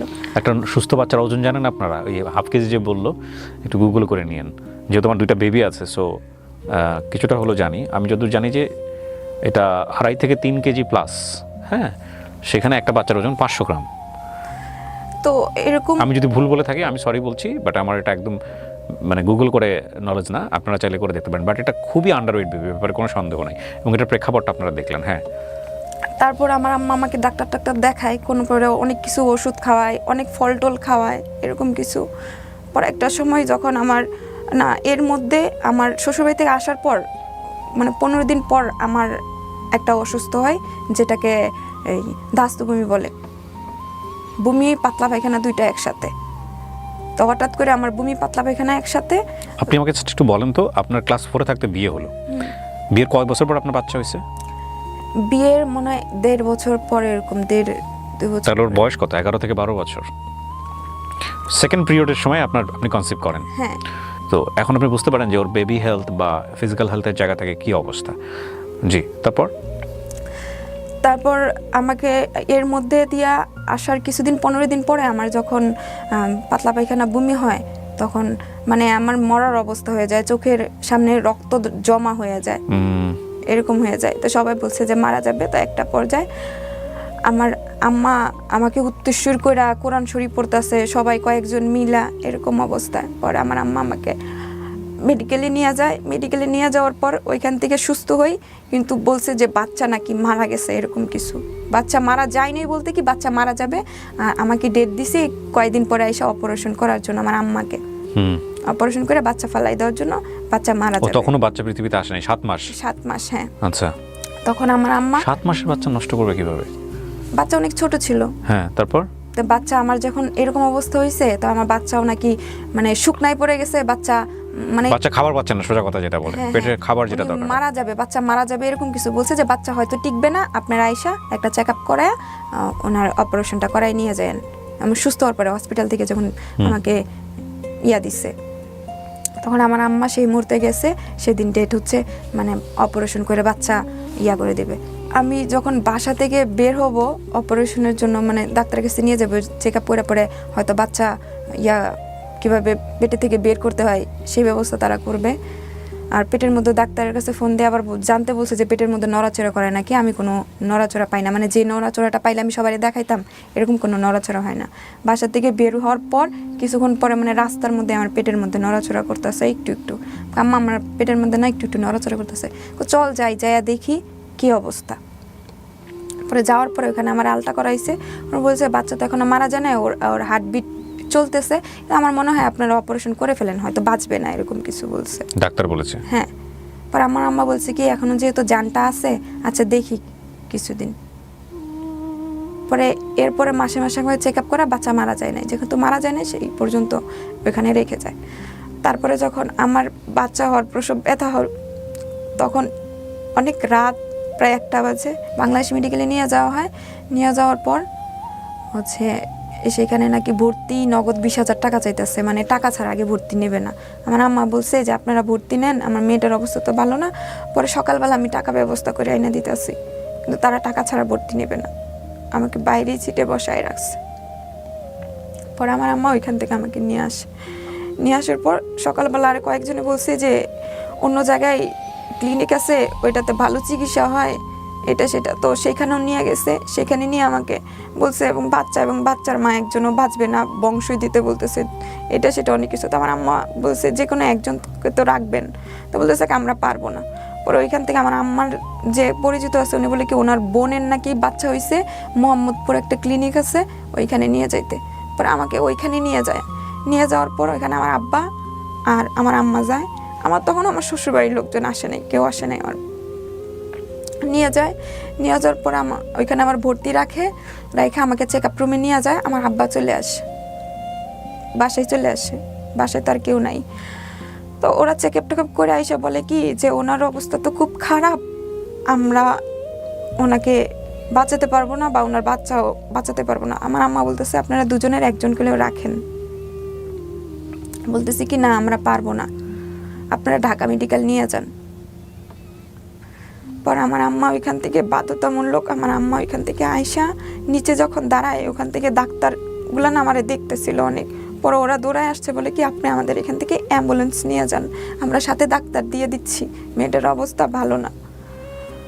তখন আমার ওইখান থেকে আমার আম্মা অ্যাম্বুলেন্স নেয় ওই ক্লিনিকের ওইখান থেকে, আর ওইখান থেকে একটা ডাক্তারও আমার সাথে যায়, যাইয়া ওইখানে ঢাকা মেডিকেল আইসা আমাকে ওইখানে ভর্তি করে রাইখা যায়। যাওয়ার পর আমার বাচ্চা হয়, আমারও কিছু হয় না, আমার বাচ্চারও হয় না। হওয়ার পরে আমার বাচ্চাকে কাচের বাক্সতে নিয়ে যাওয়া হয়, অনেক ছোট, কাচের রুমে নিয়ে যায় আমার বাচ্চাটাকে, আমি দেখতে পাই না অবশ্যই, অনেক ছোট হয়েছিল, যে তুলার মধ্যে পেঁচানো ছিল, কাচের বাক্সতে অনেক দিন ছিল। তার মধ্যে দিয়ে আমার শ্বশুরবাড়ির লোকজন কেউ আসে নাই। তা আমাকে যখন বেডে আইনা শোয়ায়, বাচ্চারা তো আর দেখতে পারি না, বেডে আইনা শোয়ায়, তখন মানুষে শুধু বলে কি যে তোমার জামাই কই, তোমার জামাই আসে না কা, তোমার জামাই কি করে, মানে এগুলো আমার আম্মা থাকলে বলে না, আমার আম্মা যখন আমার থেকে দূরে বা ওষুধ আনতে যায় বা বাচ্চাকে দেখতে যায় তখন আর কি সবাই এসে বলে। আর অনেকে বলে কি যে তোমার মনে হয় বিয়ে হয় নাই, এরকম কিছু বলে, যেহেতু আমার শ্বশুর বাড়িতে তোমার শ্বশুর বাড়ির লোকজন আসে না কে। পরে আমার আম্মা বলছে কি ওদের একটু সমস্যা আছে সেই জন্য আসে নাই, ওরা কিন্তু আসে নাই। পরে মেডিকেলে আমি অনেকদিন থাকি, বাচ্চাকে দেওয়া যায় কিন্তু আমার ছিল না, মানে বাচ্চাকে যে আমি দুধ খাওয়াবো ফিট করতে পারি নাই। তখন ডাক্তারে বলছে যে ওয়ান খাওয়ানোর জন্য হসপিটালে থাকা অবস্থায়। আমার আম্মা, ও আবার এতটুকু ছোট হয়েছিল, ফিটার খাইতে পারতো না, মানে সেই দুধটাও একটা ন্যাকড়ার সাহায্যে আর কি টিপ টিপ করে খাওয়াইছে, ওর কিছুই ছিল না শরীরে, মানে আমি বলি এরকম করে ঝুলেছিল, চামড়া মাংস ছিল না, হাড় দেখা যাইতেছিল, শরীরের রগ দেখলে ভয় লাগছে, আমি কোলে নিতে পারতাম না। আমার আম্মার ভয়ে গোসল করাইতো না, কারণ ওর চামড়া এতটাই পাতলা ছিল সব দেখা যাইতো। পরে আমার নানি আসে, আমার নানি ওর দাদি হয়, ওনাকে পাঠানোর পর উনি আসে, উনি আইসা দেখা যায়, বাড়িতে যায় বলে কি দেখ গিয়া তোরা গিয়া পাস নাকি, বাচ্চা মনে হয় বাঁচবে না, যেমন দেখে আসছি। তো অনেকদিন পর আমার জামাই এসা আমার বাচ্চারে দেখা গেছে, তার 21 দিন না আরো অনেকদিন পর আমার শাশুড়ি আসছে, তার কয় মাস পর আমার শ্বশুর আসছে। এতদিন পরে কেন আসলো? ওরা নাকি বাড়িতে ঝগড়া লাগছে। বাচ্চা যখন হয়ে যায় তখন অনেকদিন পর বাড়িতে আসি, মানে ঢাকায় আসি। আমার বাচ্চার 5-6 মাস বয়স পরে কিন্তু আমার আম্মা আমাকে বাড়িতে, মানে আমার শ্বশুর বাড়িতে পাঠায়। সেখানে থাকেও বেশি দিন থাকি না, চলে আসছি, কারণ বাচ্চা আমি রাখতে পারি না, কোলেও নিতে পারি না, মানে কোলে নিলে টয়লা দিয়া পেঁচাইতে মানে একটু মানে ধরার মতো হইলে আর কি আমি নিতে পারি, না হলে নিতে পারি না, পাখির বাচ্চার মতো একেবারে খাওয়াইতে পারি না, কিছু না। আমার আম্মা দুধ খাওয়াইছে, আমার আম্মাই রাখছে, এমনকি আমার মেয়ে বড় হয়ে আমার আম্মারে আম্মা ডাকছে, আমার আব্বারে আব্বা ডাকছে, আমাকে কিছুই ডাকে নাই। ওহো। তো এরকম করে দিনকাল চলতেছিল। তারপর হচ্ছে গিয়া আমার সে আবার দেশের বাইরে চলে যাবে, আপনার স্বামী। আমার আরেকটা বাচ্চা পেটে আসে ওই সময়। 2 বছর পরেই আমার আরেকটা বাচ্চা পেটে আসে। পেটে আসে, ও দেশের বাইরে চলে যাবে এই কথা বলতেছিল। ওই সময়টাতে মেয়েটার সম্পর্ক কেমন ওনার? ওইখানে মোটামুটি ভালোই। তখনও কি আপনার মেয়েটার সঙ্গে যোগাযোগ ছিল? হ্যাঁ, কারণ মেয়েটার আম্মুকে সে আম্মু বলে ডাকে। ওনার নাকি একটা ছেলে। আপনার দিক থেকে বিষয়টা কেমন ছিল? আপনি কি তখন আপনার হাজবেন্ডকে, বা তখন তো আপনার হাজবেন্ড, ওনাকে কি তখন আপনি ভালোবাসেন, মন থেকে ভালোবাসতে পেরেছেন, নাকি তখনও মনে হতো না জীবন থেকে চলে গেলে বাঁচি? আমি আসলে কি ভালোবাসাটা বুঝতাম না, ওনার যথেষ্ট পরিমাণ ওখানে সম্মান করতাম, ভয় পাইতাম, ওনার কথাটা মাইনা চলতাম, এরকম ছিল আর কি। Got it, fine. তারপর কি হলো? আপনার বাচ্চা পেটে আসলো? হ্যাঁ, তো এরকম করে চলতেছে। তারপর আরেকটা বাচ্চা পেটে আসে, আসার পর ওর দেশের বাইরে যাবে। তারপর আমার আম্মাকে বলে কিছু টাকা দেওয়ার জন্য, আমার আম্মার যা গয়নার গাড়ি ছিল তা বেশি ওনাকে টাকা দেয়, কিন্তু ওইখানে টাকাগুলা মাইর খায়। আপনি ওই মেয়েটার সঙ্গে যে ওনার সম্পর্ক, এগুলো নিয়ে আপনাদের মধ্যে সংসারে ঝামেলা হতো নাকি আপনি এগুলো নিয়ে কিছু বলতেনই না? না, আমি কিছু বলতাম না। এগুলো নিয়ে আপনার মধ্যে কোনো অনুভূতি তৈরি হতো না? না, সে বলছে সে ওকে বিয়ে করবে, কিন্তু একদিনের জন্য হলেও বিয়ে করবে, এরকম কিছু। আচ্ছা, ওকে। কিন্তু আমার কোনোদিন ইয়া করবে না, বা আমাকে ছাড়লে ওর ফ্যামিলি তোরে জায়গা দিবে না, ওকে, এই ভয়টা ওর মধ্যে ছিল। তা আমি এটা নিয়ে আর মাথা ঘামাই নাই। পরে সে দেশের বাইরে চলে যাবে, এই টাকা মেয়ের খাইলো, আমার আরেকটা বাচ্চা হয়। সেই মুহূর্তেও কিন্তু আমার বড় মেয়েটা আমাকে আম্মা বলে ডাকে না, আমার মার সাথেই থাকে। আমার ছোট মেয়েটা, মেজো মেয়েটা হওয়ার পরও আমার মেয়েটা বলতো কি, মুন্নি তোর নানা ভাই আইছে, আমার আব্বা আইছে, মনি তোর পাখিমণি আইছে, আমার আম্মা আইছে। মানে আমার আম্মার নানি বলতো না, পাখিমণি বলতো, এখনো পাখিমণি বলে। তারপর এরকম করে দিনকাল চলতে থাকে। থাকার পর আমার হাজবেন্ড আমার শ্বশুরের সাথে ঝগড়া করে আমারে ফালাই রেখা ও ঢাকায় আবার চাকরি করতে চলে আসে। মানে ওদের ঝগড়া, আমাকে ফালাই রেখে আসে ওইখানে। তারপর আমার শাশুড়ি আমাকে অনেক অত্যাচার করে, আমার শরীরে গায়ে হাতও তুলে। যেমন খাবার খাইতে গেলে আমার 2টা বাচ্চা তখন, কারণ আমার বড় মেয়েটা তো আমার বুকে দুধ খাইতে পারে নাই, যখন মেজো মেয়েটা হয় তখন সবাই বলছে কি আচ্ছা ও যেহেতু 1 ফোঁটা বুকের দুধও পায় নাই, তো আমার দুজনই দুধ খাইতো। ও আমারে ফালাই রেখে চলে গেছে। চলে যাওয়ার পর আমাকে ওরা ঠিক মতো খাবার দিত না। খাবার কি, একটু তেল সাবান পানিও দিত না। তেল দিতে গেলে মানে সরিষার তেল দিয়ে একটু শরীরে দিতে গেছি, তারপরে বলছে 1 পা তেল 30 টাকা দিয়ে আনছি, পায়ের তালাই অব্দি দেওয়া লাগে। আর রান্না বান্না করে নিয়ে যাইতাম, নিয়ে যাওয়ার পর সবাইরে খাওয়াইতাম। খাওয়ানোর পর আমার শাশুড়ি আমার প্লেটে অল্প কয়টা ভাত, আর আমার শাশুড়ির প্লেটে অল্প কয়টা ভাত, আর একটা বোলের মধ্যে ভাত আমার ছোট একটা দেবর ছিল ওর জন্য রাইখা দিত। দেখো ও তো একটু পরে কান্না করবো, কিন্তু সেখানে অনেক করে ভাত রাখতো। পরবর্তীতে আমার শাশুড়ি ওকে খাওয়াই দিত, উনি নিজেও খাইতো। মানে আমাকে খাবার দিত না, এক কথা আমি অনেক কষ্ট করতাম। যেমন ওরা সবাই খাওয়ার পরে যখন আমি নিজে অল্প করে ভাত খেয়ে যখন আমি পুষ্কুনিতে আমি প্লেট ধুইতে যাইতাম, তখন মনে হয় যে আমার মনে হইতো যে পুষ্কুনির পানি মনে হয় আমার অর্ধেক আমার চোখের পানি, পেটের ক্ষুধায় আমারে ফালাই রেখে চলে যায় ওখানে। অনেক কষ্ট করি, একটা পর্যায়ে সে আসে, একটা পর্যায়ে আইসা আমাকে ঢাকায় নিয়ে যায়, আমার মার কাছে আমাকে রাইখা যায়। পরে ওইখানে আমি 2টা বাচ্চা নিয়ে থাকতে থাকি। মার কাছে? মার কাছে। মানে 2টো বাচ্চা কি মেয়ে বাচ্চা? হ্যাঁ, 2টা বাচ্চা মেয়ে। আমার বাচ্চাগুলো কিন্তু অনেক সুন্দর দেখতে, যে কেউ আদর করবে। রাস্তা দিয়ে নিয়ে গেলে মানে এমন একটা মানুষ নাই যে ওর গালে না হাত দিছে, ওকে কোলে না নিছে। মাশাআল্লাহ। জি, তারপর রেখে যায়? হ্যাঁ, ওখানেই থাকতে থাকি। ও বলতেছে কি যে আমার টাকা লাগবে, আমার আম্মার কাছে টাকা চাইতেছে। আমার আম্মা বলে কি আমার তো টাকা দেওয়ার সামর্থ্য নাই, তুমি ওদেরকে রাইখা যাও, তুমি নিজে কাজ করো, কাজ করে টাকা জমাও, ওদেরকে দিতে হইব না, পরে কিছু একটা করো। তো এখানে যখন আমাকে রাইখা যায়, ও নিজে নিজে টাকা জমাইতেছে, আমারও দিতে হয় না। 4 বছর হয়, 4 বছরের পরে মেয়েদের, তখন ওইখানে যাই। যাওয়ার পর সবাই ওইখানে কানাফুসা করতে থাকে যে আমার কোথা থেকে নিয়ে আসছে, আমাকে কোথা থেকে নিয়ে আসছে। মানে এসে ও যখন অফিসে চলে যায়, এ আসে সে আসে, তুমি বলো তোমার বাপের বাড়ি কই, তোমার বাপ কই, আমাদেরকে বলো, ঠিকানা তো তোমার ওইখানে দিয়ে আসবো, আর তোমার বাচ্চাগুলো কি তোমার নিজের, এরকম কিছু বলতো। তখন আপনি হাজবেন্ডের সঙ্গে থাকেন? হ্যাঁ, কিন্তু যেমন বলতো কি, ওরা বলতো যে আমার ভাগাই নিয়ে আসছে, এরকম কিছু, ওনার আগের বাচ্চা, এরকম সবাই আর কি বলতো। সবাই তো বাচ্চার মতো দেখতেই। হ্যাঁ, কারণ ও যখন দোকান থেকে আসতো তখন 2 চিপ আনতো, তো আমার 2 মেয়ের জন্য আনলে আমার জন্য নিয়ে আসতো, আইসক্রিম আনলে ওর জন্য নিয়ে আসতো, আর ওরা যে বাইরে নিয়ে যাইতো আমারও চকলেট কিনে দিলে, ওরাও চকলেট কিনে দিলে আমারও দিত আর কি। তো সবাই আর কি সন্দেহ পর্যায়ে নিয়ে যাইতো। আরেকটা বাচ্চা আমার পেটে আসে, আসার পর সেই বাচ্চাটাও আমার হয়। আমার 3টা বাচ্চা হবে, আমার 3টা বাচ্চাই ঢাকায় হয়, আমার মায় নিয়ে আসে। 3টা বাচ্চার সময়, একটা বাচ্চার সময় আমার স্বামীকে আমি পাশে পাই নাই। ওকে, সে অনেক পরে আসছে।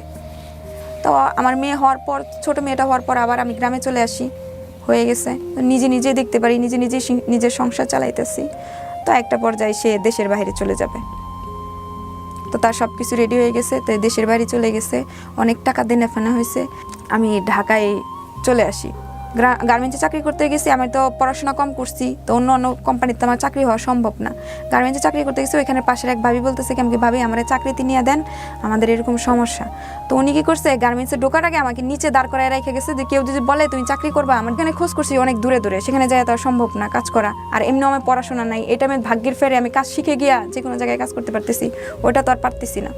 তো একটা পর্যায়ে আমি নেটওয়ার্ক মার্কেটিংয়ে চাকরি নিই,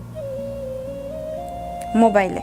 আমি পাশাপাশি অন্য কিছু কাজ করলাম, নেটওয়ার্ক মার্কেটিংয়ে কাজ করলাম, সেখানেও আমার ব্রেন খাটায়া আমি ভালো একটা পজিশনে চাকরি করে ফেললাম। আমার স্যার আমাকে অনেক বাজাইছে, অনেকভাবে টেস্ট করছে, যে সেখানে তো অনেক মানুষের সাথে কথা বলতে হয়, মাসে মাসে 2টা-3টা প্রোগ্রাম থাকে, অনেক বড় স্টেজে কথা বলতে হয়। তো সেখানে যদি কোনো ভালো ছেলে দেখি, তখন যদি ছেলেদের সাথে সম্পর্ক হয়, আমার তো ওরা আমাকে যা শিখাবে সব নষ্ট, আমার জীবনটাও নষ্ট, এরকম ওরা আমাকে অনেক বাজাইছে। বাজার পরে আমার একটা প্রজেক্টে আর কি জয়েন করাইছে, একটা প্রজেক্ট গ্রুপে। আপনার হাজবেন্ড তখন কি দেশের বাইরে? দেশের বাইরে। আমি প্রায় 800 লোকের লিডার ছিলাম।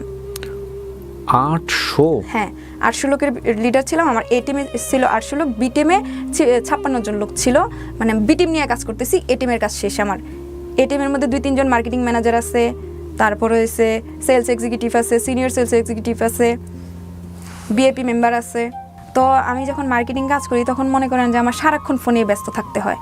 মানে এ কল দিতেছে, আমার যেমন আমি যেহেতু সবার মেন্টর, তাই একজনে যদি একজনকে ইনভাইট করে তারা যদি না বুঝাইতে পারে তা আমাকে বুঝাইতে হইতো, বা আমি যদি না পারতাম আমার যে মেন্টর তাকে দিয়ে হেল্প নিতাম, এরকম কিছু।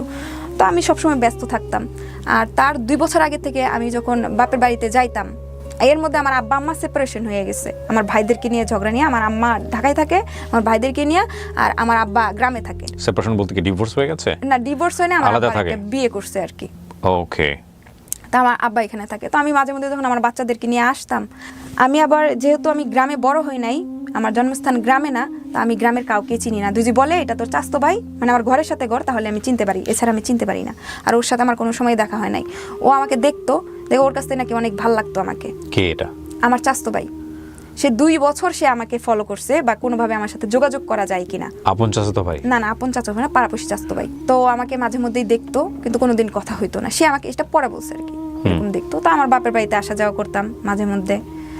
তো আমার এখানে প্রোগ্রাম ছিল, সেমিনার থাকতো, আসতে হইতো। আর ওইখানে আমার স্যারেও বলছে তুমি তো অনেক সুন্দর কথা বলতে পারো, তো তুমি ট্রেনার হিসেবেও কাজ করতে পারো, এখানে তোমার আরও কিছু টাকা হবে, আরও উপরের দিক দিয়ে যাইতে পারবে, তুমি তো সুন্দর কথা বলতে পারবে। মাঝে মধ্যে স্টেজে ডাকতো, আমি অনেকক্ষণ কথা বলতাম। তো হঠাৎ করে আমি যখন একদিন গ্রামে যাই, তখন আমার পাড়াপড়শি এক চাস্তো বোন, সে কী করতো, আমাদের মাদ্রাসার একটা হুজুর তার সাথে রিলেশন করতো আর কি, আমার চাস্তো বোন, ছোট আর কি। তো সে আমার পাশের ঘরে চাস্তো ভাইয়ের বউর ফোন দিয়ে কথা বলতো। মাঝে মধ্যে যখন যাইতাম, মানে যার ফোনই পাইতো আর কি, সুযোগ পেলে তার ফোন দিয়ে হুজুরের সাথে কথা বলতো। বলার পর ও যখন ফোন দিয়ে চলে গেছে, ওর আম্মা যখন ডাক দিছে, তখন ফোনটা যখন ওই হুজুরটা ব্যাক করে, তখন ফোনটা আমি ধইরা হুজুরটাকে আমি অনেক বকা দেই, এবং কি হুমকি টুমকি দেই যে আমি এলাকার লোকজন জানাবো, আপনার কাছে যায় বাচ্চারা পড়ার জন্য, আপনারা তাদের সাথে রিলেশন করেন, আমরা বাচ্চা দিয়ে কীভাবে থাকবো। তো উনি আমার কাছে অনেক মাপটা চায়, বলে আর কাউকে বলবেন না, আমি আপনার কাছে মাপ চাই, এরকম কিছু হবে না, আর কোনো দিন শুনবেন না। তো ওই হুজুরটা কি করছে, ওর হুজুর আর আমার ওই চাস্তো ভাই, পাড়াপড়শি চাস্তো ভাই, ওরা বন্ধু, ওকে, এখনো বন্ধু। তো আমার নাম্বারটা ওকে দেয়, দেওয়ার পর আমাকে মাঝে মধ্যে ফোন দিয়ে এটা সেটা বলে। আমার তো বাড়তি কথা শোনার মতো কোনো সময় নাই, আমি ফোন ব্ল্যাকলিস্টে রেখে দিতাম, ওই সুযোগ পেতাম না, বকাঝোকা করতাম, বকাঝোকা ফোন করে ব্ল্যাকলিস্টে রেখে দিতাম। এরকম করে প্রায় মনে হয় 1 বছর এরকমই চলে। 2 মাস 3 মাস পর ফোন দিত, মানে কোন সুযোগ সে পাচ্ছে না আমার সাথে। তখন আপনার হাজবেন্ড দেশের বাইরে? হ্যাঁ, দেশের বাইরে, কোনো সুযোগ সে পাচ্ছে না আমার সাথে কথা বলার জন্য। না পাইলে হঠাৎ করে একদিন ফোন দেয়, যখন আমি মার্কেটিং বিজনেস বি টিম নিয়ে কাজ করতেছি, আমার তো লোক দরকার, যে কোনো লোক আমাকে ফোন দিলে।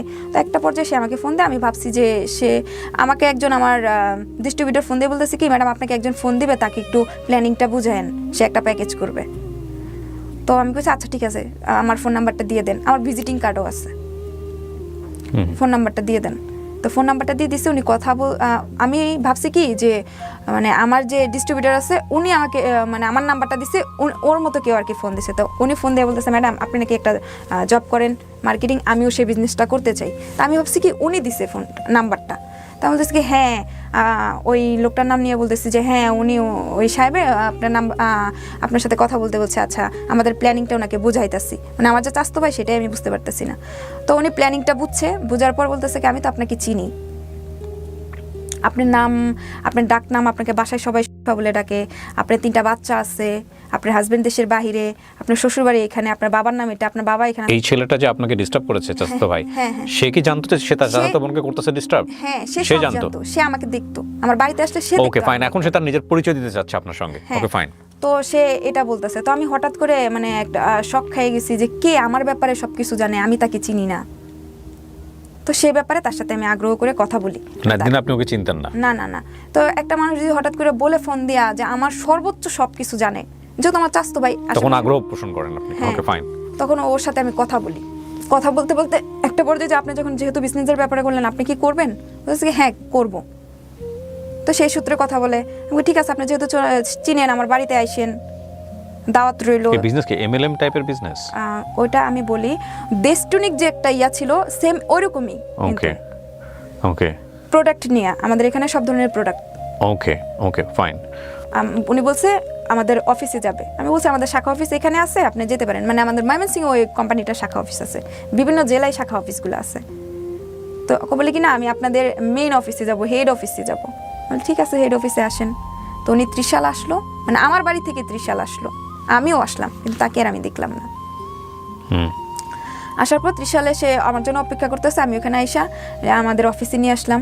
অফিসে নিয়ে এসে অফিসের লোকজনের সাথে কথা বলাইলাম, সেও বলছে চাকরি করবে। করার পর সেও এক প্যাকেজ করলো। এখন উনি আমার ডিস্ট্রিবিউটার, আমি ওনার মেন্টর। তো এই মুহূর্তে সে তার সাথে আমার ভালো মন্দ কথা হয়, ওনাকে আমি দাওয়াত দিই আমার বাড়িতে আইসেন, এটা সেটা। তো একদিন আমার সেমিনার প্রোগ্রাম ছিল, সেই অবস্থায় আমার সেমিনার প্রোগ্রামটা ছিল, এসে প্রোগ্রাম ছিল ইয়াতে ওই আমাদের ময়মনসিংহে। তো প্রোগ্রাম করতে করতে বিকাল সন্ধ্যার দিক হয়ে গেছে। আমি এখন যদি আমি ঢাকায় যাই অনেক রাত হয়ে যাবে, তো আমার বাবার কাছে থেকে পরের দিন আমি চলে যাব। আমার বাবার কাছে থেকে পরের দিন আমার চলে যাব। তো এই কথা বলার পর সে কি করছে, সেও আমাকে ফোন দিছে আমার বাবার বাড়িতে আসার পর 9টার দিকে আমাকে ফোন দিছে। 9টার দিকে আমার ফোন দেয়া, আমি তখন খাওয়া দাওয়া শেষ করছি। 9টার দিকে আমাকে ফোন দিছে, ফোন দিয়ে বলতেছে ম্যাডাম কোথায় আছেন? বললাম বাড়িতে আছি। আমি আপনি বাড়িতে আছেন, আমার 2টা ফ্রেন্ড আপনার সাথে চাকরি করতে চায়। আমি আচ্ছা ঠিক আছে, চাকরি করতে চাইলে ওদেরকে তো আমি প্ল্যানিং দিতে পারতেছি না কিভাবে কি করতে হয়, বিজনেস কোথা থেকে শুরু করতে হয়। তো আমি বলি আচ্ছা ঠিক আছে ফোন ধরায় দেন। তো ওদের সাথে ফোন ধরায় দেওয়ার পর অনেকক্ষণ কথা হইলো, ওদেরকে বুঝাইছি কিভাবে কি কি প্যাকেজ নিবে, কি কি প্যাকেজ নিতে পারে, কি কি মানে যে আমাদের প্ল্যানিংটা যেমন আর কি, সেটা আর কি ওনাদেরকে দুজনকে আমি বুঝাইছি। প্রায় ঘন্টাখানিকের মতো কথা হয়। কথা হওয়ার পর আমি শুয়ে পড়ি। শুয়ে যাওয়ার পর গ্রামের বাড়িতে ওয়াশরুম বাইরে হয় আর কি, জি। তখন আমি বাইরে বের হই, আকাশের অবস্থা অনেক খারাপ, জোরে জোরে বিজলি চমকাইতেছে। আমি বলতেছি বৃষ্টিতে অনেক জোরে আসবে, আমি বাথরুম থেকে আসি, পরে দুই না যাইতে পারি। সে আমার বাড়ির সামনে রাস্তা আছে, মেন রাস্তা, মানে বাড়িটা আমাদের এরকম, মেন রাস্তা থেকে আমাদের ঘরের দরজা খুলে সব দেখা যায়। সে তো আমার বাড়ি চিনে, সবকিছু চিনে, আমার ব্যাপারে তো সে সবই জানে। তার বাড়ি আমার বাড়ি একটা বাড়ি মাঝখানে, ভাতের প্লেট নিয়ে ওদের বাড়িতে যাইতে পারবো, এতটুকুই কাছাকাছি। কিন্তু আমি চিনতাম না, যেহেতু আমি এখানে থাকি নাই কোনোদিন, তাই চিনা হয়নি। তা আমি যখন বাথরুমে গেছি, বাথরুম শেষ করে যখন মোবাইলের বাইরে বারান্দার লাইট জ্বালানো, মোবাইলের লাইট নিয়ে যখন আমি উঠি, এই মুহূর্তে ওর ফোন। তো যেহেতু আমাকে ওইখানেও ফোন দিতে পারে 11:30টার দিকে, ঢাকায়ও ফোন দিছে, তো সেই মুহূর্তে তার আমি বলতে পারি না যে এত রাত্রে ফোন কেন দিয়েছেন, কি ব্যাপার এত রাত্রে ফোন দিয়েছেন। আপনি পিছন তাকায় দেখেন, পিছনে তাকায় দেখি ও জোরে জোরে, মানে তখন তো টিপ টিপ বৃষ্টি পড়তেছিল, পরে অনেক জোরে বৃষ্টি শুরু হয়ে গেছে, ও প্রায় আধ ভিজা হয়ে যেতেছে। বৃষ্টিতে কি ভিজবো? আমি কি ঠিক আছে বারান্দায় এসে দাঁড়ান, মানে ওগুলোকে আমি জিজ্ঞেস করবো, যেহেতু আবার আমার কাছে বেশি শখের বিষয় না, কারণ সে তো আমার সবই জানে, আমার চেনে, তো আমার বাড়ি চেনা তো তার জন্য ব্যাপার না। তারপর আমি একটা কথা জিজ্ঞেস করতে চাইছিলাম যে আপনি আমার বাড়ি কি করে চিনলেন? সে কথাটা বলার সে আমাকে সুযোগ দেয় নাই। সে আমার নাক মুখ চাইপা ধইরা সে বলতেছে কেন বুঝো না, তোমার জন্য আসছি, তোমার জন্য আসছি, এই কথা বলতেছে। আমি আমার জন্য আসছে মানে আমি এখনই চিলান দিব? কয় কি চিলান দাও, তোমার ইচ্ছা দিলে দাও, তোমার জামাই তোমার ছাইরা দিব, তোমার বাপে গিয়ে এগুলো শুনে ফাঁস নিব, আমারে তো এলাকার লোকজন মাইরা ছাইরাই দিব, আমার তো এটা মাইরি দিব, আর কি তোমার তো সবার আইবা, আর আমি সবারই দেখামু তোমার সাথে আমার কথা হয়েছে এতদিন, তুমি বলছো তোমাদের বাড়িতে আসার জন্য, দাওয়াত দিচ্ছ, আমার সাথে তো মেসেজ আছে, তোমার সাথে দেখা কথা হয়েছে এতক্ষণ, মানে তুমি আমাকে নিয়ে আসছো এরকম কিছু। তারপর হচ্ছে গিয়া সে আমার সাথে, কিন্তু সেই মুহূর্তে আমি ওর পায়ে, 2টা পায়ে আমি জড়ায় ধরি। সে কি করে মোবাইলের লাইট, মানে মোবাইলের ভিডিও অন করে মোবাইলটা উল্টা সাইডে দাঁড় করায়া, সে মানে আমি তো আর বুঝতেছি না মোবাইল, সেই মুহূর্তে তো আমি তার দিকেই ফোকাস, তার থেকে কিভাবে বাঁচবো, সে মোবাইলটা রাইখা ভিডিও অন করে রাখছে আর কি, আমি তো জানতাম না। তারপর সেই ভিডিও অন করার পর এটা আপনি তখন কার বাসায়, মানে আপনার নিজের? আমার বাপের বাড়িতে। বাপের বাড়িতে ওরকম একটা সাহস পেলো? আপনার বাসায় অন্য কোনো লোক ছিল না? হ্যাঁ, আমার আব্বা আর আমার সৎ মা ঘুমাইতেছিল রাত 11:30টায়, মানে গ্রামে অনেক রাত, আর অনেক বৃষ্টি, যেহেতু মানে এতটা শব্দ হলো বোঝার মতো না, যেহেতু বারান্দা, আর বৃষ্টির মধ্যে বাইরে কেউ বেরও হবে না, সেই সুযোগটাই পাইছি। গ্রামের বাড়ি তো ঘন হয়, ওখানে আশেপাশে কোনো ঘর ছিল না যারা বুঝতে পারে এরকম বিষয়? না না না, যেহেতু বৃষ্টি ছিল সেই জন্য কেউ বুঝতে পারে নাই। তো আমাকে জোরে চিল্লান দিতে, মানে একটা জিনিস আমি ভাবতেছি আমি কি করবো। পরে একটা পর্যায়ে কিন্তু আমি ওর কাছে আত্মসমর্পণ করি, যখন সে আমাকে বললো যে ওকে নাকি এলাকার লোকজন মাইরা ছাইরা দিবে, আর কিছু না, আর সব দোষ তো আমারই পড়বে, কারণ ওনার সাথে আমার কথা হয়েছে, ওনাকে আমার বাড়িতে দাওয়াত দিছি, আমি চাইছিলাম ওনাকে আমি চিনি, আমার বাড়িতে দাওয়াত দিছি, তো এগুলো যদি দেখায় তাহলে আমার স্বামী তো আমারই দোষবে, আমারও ছেড়ে দিবে। আমার আব্বা যেহেতু ওর মুখোমুখি বললো যে তোর আব্বা ফাঁস নিবে, এগুলো শুই না। তো ওই সময়টা তো ভিডিও ধারণ করে। হ্যাঁ হ্যাঁ, আমি জানি না। কিন্তু তারপর সে আমার সাথে করার পরে সেই মুহূর্তে থেকে আমি আমার যত জায়গায় তাকে অ্যাড করছিলাম সব জায়গা থেকে ওকে ব্লক করে দিই। কিন্তু সে বিভিন্ন নাম্বার থেকে আমাকে ফোন দেয়। আমি ফোন বন্ধ করার আমার কোনো অপশন নাই, কারণ সেই ফোনে আমি প্যাকেজ করতাম, আমার টাকা আসতো সেই ফোনে, ভিজিটিং কার্ড দেওয়া সেই ফোনে। আর এত এত লোক, সবাইকে বাদ দিয়ে তো আমি ফোন চেঞ্জ করতে পারি না, ফোনও আমি চেঞ্জ করতে, নাম্বারও আমি চেঞ্জ করতে পারি নাই। তো এরকম করে 16 দিন পর আমি ফোন খুলি, কারণ ও আমাকে 1000 বার বিরক্ত করতেছে নানান নাম্বারে ফোন দিয়ে, একবার ফোনটা ধর, না হলে তোর অনেক বড় ক্ষতি হয়ে যাবে, একবার ধর, এটা সেটা। 16 দিন পর, মানে আমি বাড়ি থেকে চলে আসার পর এই জিনিসটা কাউকে বুঝতে দেই নাই, আমি কি যা হওয়ার এইভাবেই হয়ে গেছে। মানে আমি একটা অ্যাক্সিডেন্ট ভাইবা এটা বাদ দিতে চাইছিলাম, সে আমাকে ছাড়ে নাই। তখন আমি তার 2টা পা ধরছি, আমি অনেকবার পা ধরে কান্না করছি, কিন্তু সে আমার ছাড়ে নাই। ছাড়ে নাই বলতে মানে সে তার যে এটা হাসিল করতে আসছিল সেটাই হাসিল করবে। আমার সাথে খারাপ কিছু করিস না, আমি তো 2টা পা ধরি, পায়ের মধ্যে জড়াইয়া ধরছি, মানে কোনোটাই, মানে চিল্লান দেনেরও তো কোনো অপশন নেই। আমার চিল্লান দিলে সবাই জানতে পারবে, আর জানলে সবাই আমাকেই দুষবে, কারণ তার সাথে আমার কথা হয়। আরেকটা জিনিস, আমি যে ব্যবসাটা করতে চাইছিলাম, অনেক লোকজনের সাথে কথা হয়, আমার জামাইও না করছিল, কিন্তু আমি কই আমি যখন একা থাকি তাহলে এই ব্যবসাটা করি। আর আমার জামাই কি আমাকে কিন্তু ফোন দিলে 2 দিনে 1 দিনে ফোন দেয়, 2 মিনিট 3 মিনিট কথা বলে। আমি সারা সময় এইভাবেই থাকি। ও বাড়িতে থাকতেও যেরকম আমার সাথে করছে, বাইরে যাওয়ার পর যদি প্রত্যেক দিনও ফোন দেয়, তাহলে ওর সাথে আমার 3 মিনিট 4 মিনিট, যদি বাচ্চাদের সাথে কথা হয় এই 5 মিনিট 10 মিনিট হয়, এছাড়া আমাদের সাথে কোনো কথাই হয় না। মানে আমাদের যে অন্য একটা রোমান্টিক ব্যাপার কথা আছে তেমন কিন্তু নাই। আমাদের শ্রদ্ধাশালী কথা, খাওয়া দাওয়া হয়েছে কিনা, সে কেমন আছে, কি খাইছে, এরকমই, এই পর্যন্তই কথা। যেমন সে আমার বড় ভাই, মানে ছোটবেলা থেকে যে সম্মানটুকু করে আসছি সেটাই।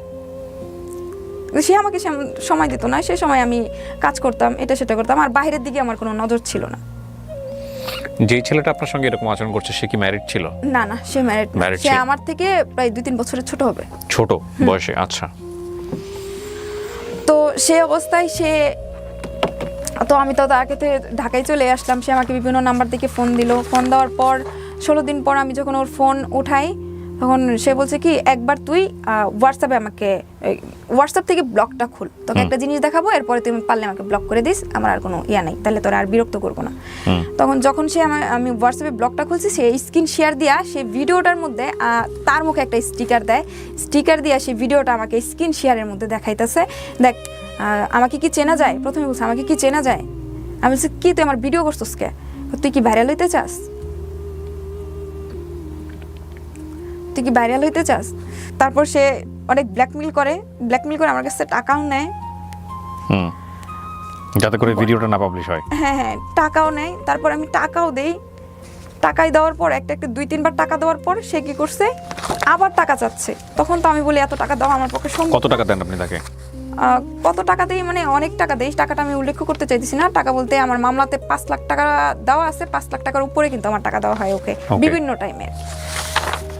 ওকে, তো আপনার সঙ্গে ওনার যে এই ধরনের it's a kind of rape, ওনার কথা অনুসারে যদি আমি বলি, আমাকে এভাবে ব্ল্যাকমেল করতো। তারপরে আমি বলতাম কি, তোর 2টা পা ধরি, আমার 3টা বাচ্চা আছে, আমার 3টা বাচ্চার দিকে তাকায়, আমাকে ছাইড়া দে, আমাকে আর ফোন টোন দিস না, এটা সেটা।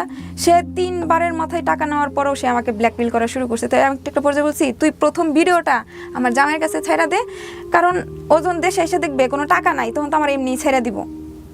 মানে জামাইয়ের পাঠানো টাকাগুলো আপনি ওকে দিয়ে দিতেন? হ্যাঁ, এমনি আমারে ছাইড়া দিব, কি কাম আছে, তুই ওরে আর ভিডিওটা আগে আমার জামাইয়ের কাছে ছাইড়া দে।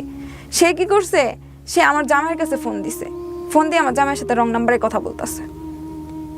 আমি কিন্তু তখনও তার বাড়ি আমি চিনি না। তখনই ছেলের বাড়ি আপনি চেনেন না? না না, আমি জানতাম যে সে আমার বাড়ির আশেপাশে। আমার হাজবেন্ড আমাকে ফোন দিয়ে বলতেছে, তোদের এলাকার একটা ছেলের মতো আমাকে ফোন দিয়া বলতেছে এটা সেটা, তো কার কাছে আমার নাম্বার দিছিস?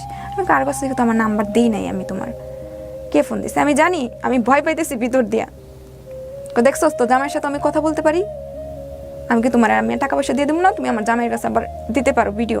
তো একটা পর্যায়ে সে কোনোভাবে নারাজি হইয়া সে আমাকে বলতেছে আমার সাথে তার রিলেশন করতে হবে, সে আমার সাথে প্রেম করবে, সে আমাকে বিয়ে করবে, আমাকে ছাড়া কাউকে বিয়ে করবে না, তোকে যেহেতু আমি নষ্ট করছি আমি তোকে বিয়ে করব।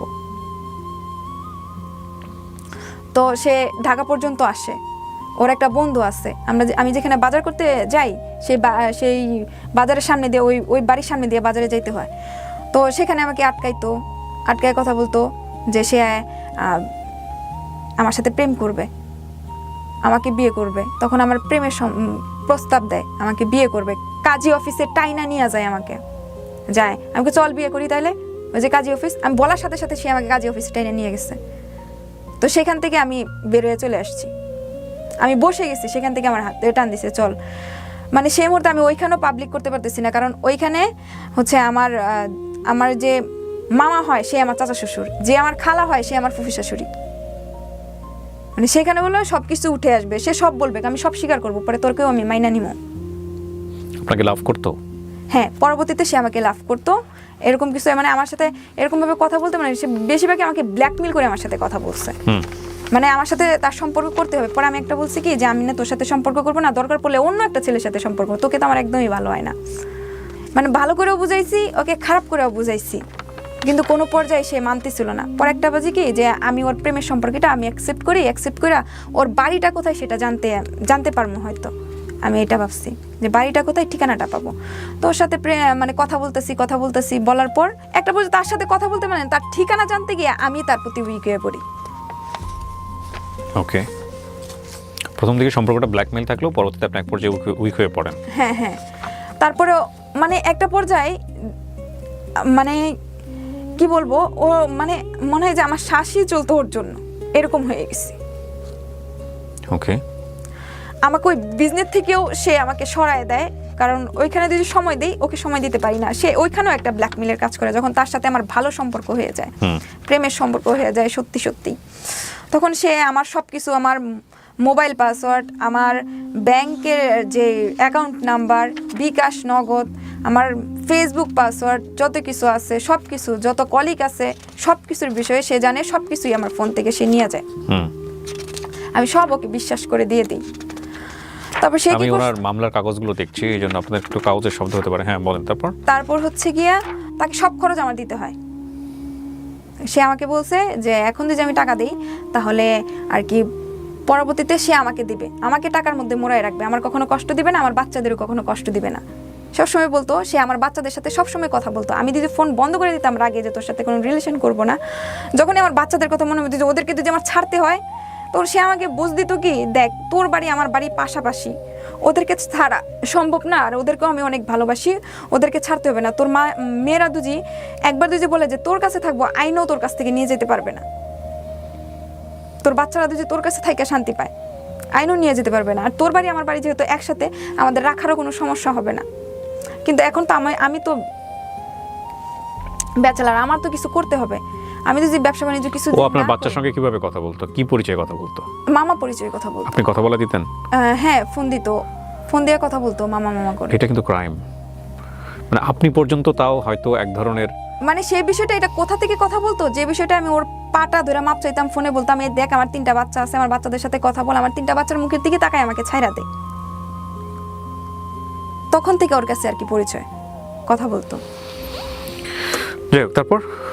তারপর এই কথা বলার পর থেকে সে আমার বাচ্চাদেরকে অনেক আদর করতো। তা আমি একটা পর্যায়ে মজা করে বলতেছি আমার হাজবেন্ড তো দেশের বাড়ি থেকে আসতেছে, ও আসার পর বলছে বাচ্চা নিবে। সে আমাকে বলতেছে এখন যদি তুই বাচ্চা নেস আমি তোর এই 3 বাচ্চার দায়িত্ব নিব, কিন্তু এখন দ্বিতীয়বার যদি আবার কোনো চতুর্থবার যদি আবার কোনো বাচ্চা হয় সেই বাচ্চার দায়িত্ব আমি নিব না, ওকে নিয়ে আমি তোকে নিব না। আমি ওর খাবারের টাকা, মানে ওর যা লাগতো, পরীক্ষার ফিসের টাকা যা লাগতো আমি তাকে সব দিতাম। যেমন আমি ঘরে চাল কিনতে চাইতেছি, এই মুহূর্তে সে ফোন দিছে যে আমি পরীক্ষা দিতে যাবো, আমার পরীক্ষার ফি নেই, আমার লাইফটাই মনে শেষ হয়ে যাইতেছে। আমি চালের টাকাটা দোকানের থেকে ফেরত নিয়ে আমি ওরে টাকা পাঠাইছি। আমি ওষুধ কিনতে যাবো, আমার চিকিৎসার জন্য টাকা নিয়ে আমি ওকে টাকা দিয়ে দিতাম। মানে যা লাগতো, ওর ফ্যামিলিতেও আমার বলতো কি দেখ ফ্যামিলির অবস্থা খুব খারাপ, আমার একটা বাস দিই যে রোজায় ঘরে একটু ইফতার নিব, পানি দিয়ে ইফতার করতেছি। কোথাকার গল্প কোথায় এসে দাঁড়িয়েছে। তো ও এরকম বইলা সে আমার কাছে টাকা নিত, আর ওর কষ্ট আমার সহ্য হইতো না, যে মানে ওর যে না খাইতে পারতো। আমি একটা জিনিস বুঝতে পারছি যে আপনি তাকে আপনি যেহেতু জীবনে কোনোদিন কাউকে ভালোবাসেননি, ভালোবাসার ব্যাপারটা একটা ভুল রাস্তাতে হলেও আপনি অনুভব করা শুরু করেছেন। আমি এটা বড় করতে চাই না যে আপনি তাকে কতটা ভালোবাসতেন, আমি বরং এটা জানতে চাই যে আপনার হাজব্যান্ড যিনি, তিনি জানলেন কিভাবে?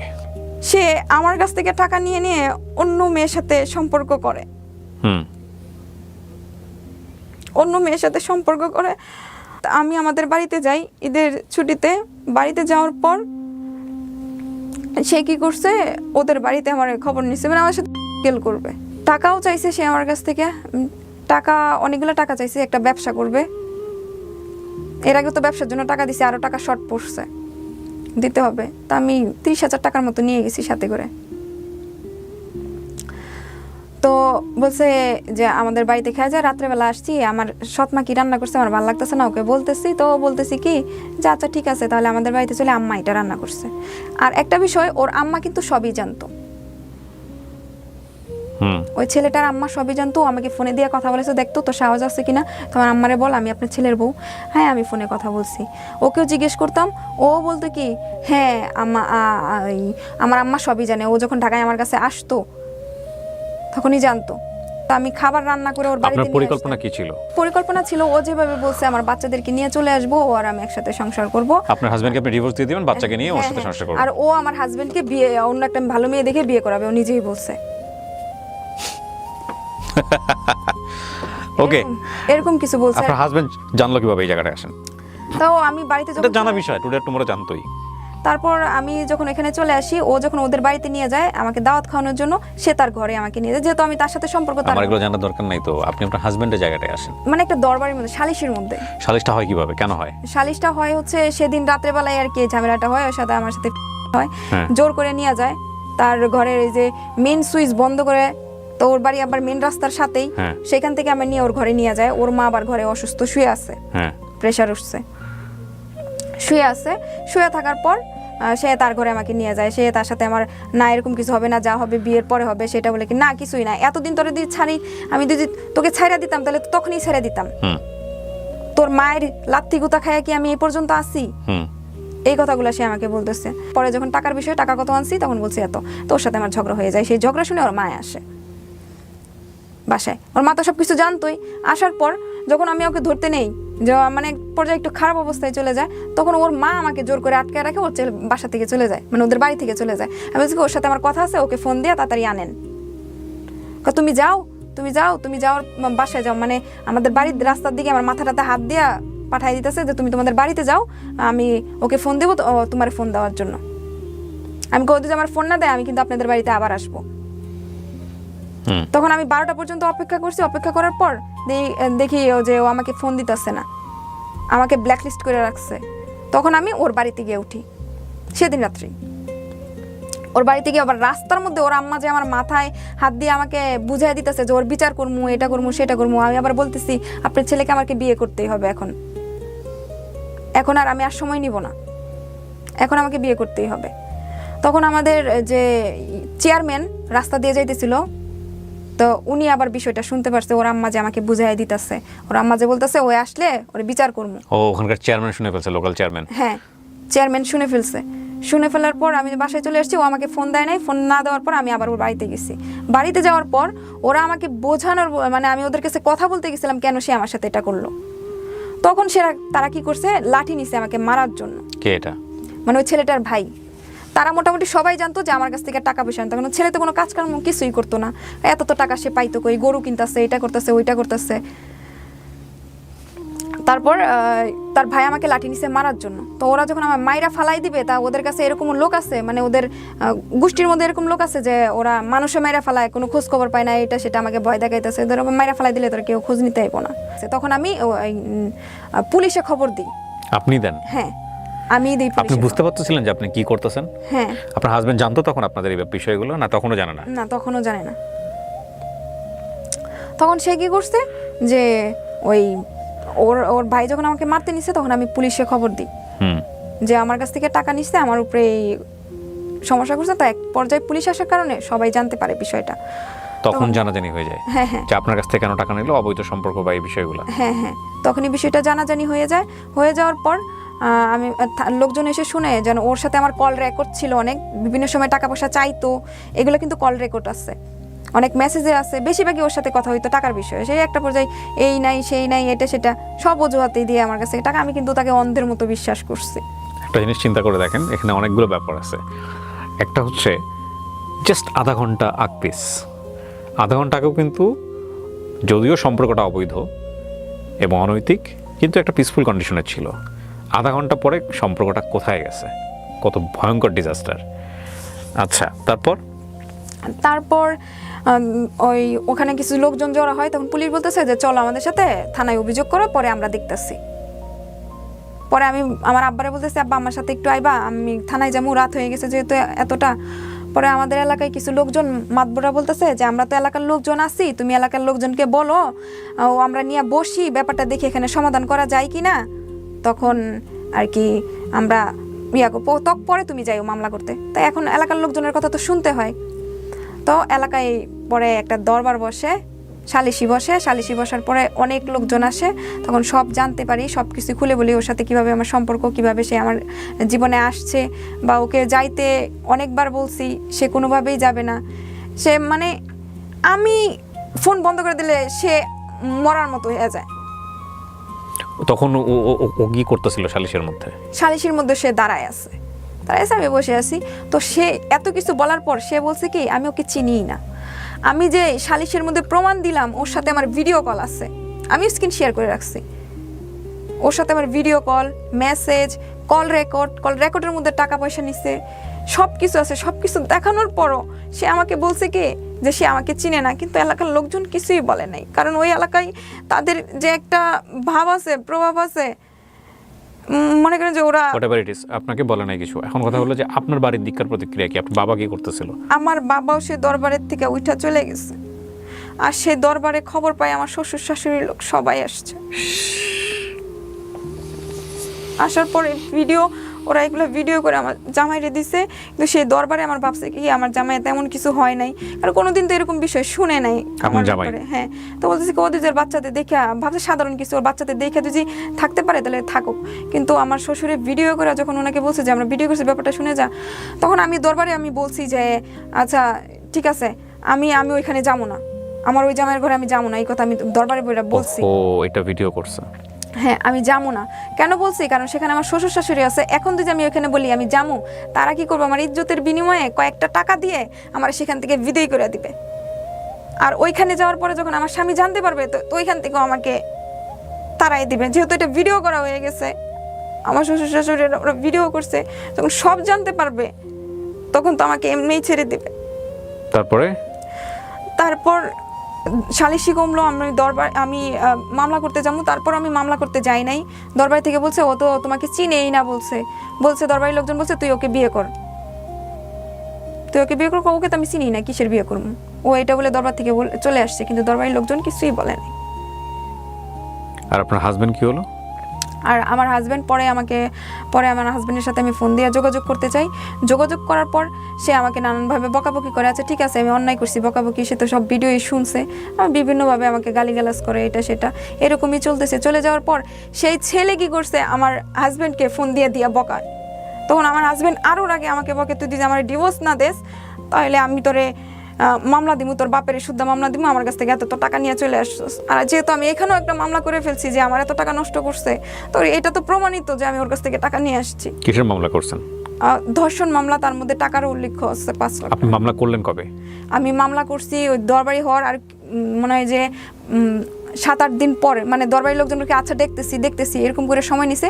তারপর আমি থানায় গেছি মামলাটা করার জন্য। থানায় গেছি। মামলা কি আপনার নিজের পরামর্শ ছিল নাকি আপনার হাজবেন্ড পরামর্শ দিয়েছিল? না, সম্পূর্ণ নিজের পরামর্শ। নিজের, মানে মামলা করার আগে আপনি হাজবেন্ডের সাথে কথা বলেননি যে আমি এটা মামলা করতে চাই বা এরকম কোনো কিছু? হ্যাঁ, তোর যা মন চায় তা কর গিয়ে, এই কথা বলছে। বলার পরে এলাকার লোকজনে বলছে তুমি মামলা করো, সে দুই বিয়ে না করতে চায়, এটা সেটা। তারপর আমি মামলা করলাম। মামলা করতে গিয়ে আমি থানায় গেছি। থানায় যাওয়ার পরে তখন তো আওয়ামী লীগ ক্ষমতায় ছিল, তারা ওইখানকার লোকজন ধরে থানায় মামলা নিবে সবকিছু লিখাইছে, মানে তাদের মতো করেই লিখাইছে। আপনার থানায় মামলা হয়নি, শেষ পর্যন্ত আপনি কোর্টে গিয়ে মামলা করেছেন? হ্যাঁ, থানায় আমার ঠিক আছে, এগুলো দরকার নাই, আমি শুধু প্রেক্ষাপটে থাকতে চাই। এখন কথা হলো যে মামলা আপনি করেছেন, মামলাটা কি শিশু ও নারী নির্যাতন দমন ট্রাইব্যুনালে করেছেন। আপনি করেছেন মামলাটা কত তারিখে? 9/10/2024-এ, এই তো কদিন আগে। হ্যাঁ। মামলায় আসামি কে, উনি শুধু নাকি আরো হ্যাঁ, কয়েকজন হ্যাঁ। আছে? ও আপনার সাক্ষীরা যারা, তারা কি সাক্ষী দিবে? আসলে আমার সাক্ষীরা সাক্ষী দিবে না, কারণ ওদের যে বললাম যে প্রভাবশালী লোক আমাকে থানায় মামলা নিবে করে পরে আমাকে ঘুরাইয়া দিছে, মামলা নিবে না। তারাই আমার আপনার বাড়িতে আইসা মেডিকেল টেস্ট হয়েছে? হ্যাঁ। মেডিকেল টেস্ট সব প্রমাণ এসেছে? না না না, এটা নাকি বিষয়টা এখনো আসে না? অন্যভাবে আসছে। যেমন মনে করেন আমাকে এখানে অনেক সময় নষ্ট হয়েছে, দরবার করছে সময় নষ্ট হয়েছে, তারপরে ওরা আমাকে বলছে আচ্ছা দেখি দেখি করে সময় নষ্ট হয়েছে, থানায় গেছি, থানায় কয়দিন ঘুরাইছে, সময় নষ্ট হয়েছে, পাওয়া যায় নাই, কারণ এতদিন 26 দিন পরে আসার পর সেখানে কোনো কিছু পাওয়া যায় না আর কি, নষ্ট হয়ে গেছে। কিন্তু এটা উল্লেখিত আছে তার সাথে আমার প্রেমের সম্পর্কটা সত্যতায় আসছে, এবং কি টাকা পয়সা সে আমার কাছ থেকে নিত, সেরকম কিছু আছে। এত তো টাকা পয়সা তো মনে করেন ছেলেটাকে কি অ্যারেস্ট করা হয়েছে? আপনি যাকে, না না না, তাকে অ্যারেস্ট করা হয়নি? এখনো অ্যারেস্ট করা হয় নাই। তো এরকম বিষয় নিয়ে হচ্ছে এলাকার লোকজন, ওনাকে ডাকা হয়েছে কোর্টে, সাক্ষী দিয়েছেন, উনি গেছেন, হাজিরা দেন? না না না না, এখনো হাজিরা হয় নাই। ওনার নামে ওয়ারেন্ট হয় নাই? না না, ওয়ারেন্ট হয় নাই? ওয়ারেন্ট হয় নাই, কারণ আমার মেডিকেল রিপোর্টটা 4 মাস পরে বের হয়ে আসছে, এবং সেটা থেকে নেগেটিভ আসছে। মেডিকেল রিপোর্ট নেগেটিভ আসলে তো আপনি প্রমাণ করবেন কিভাবে?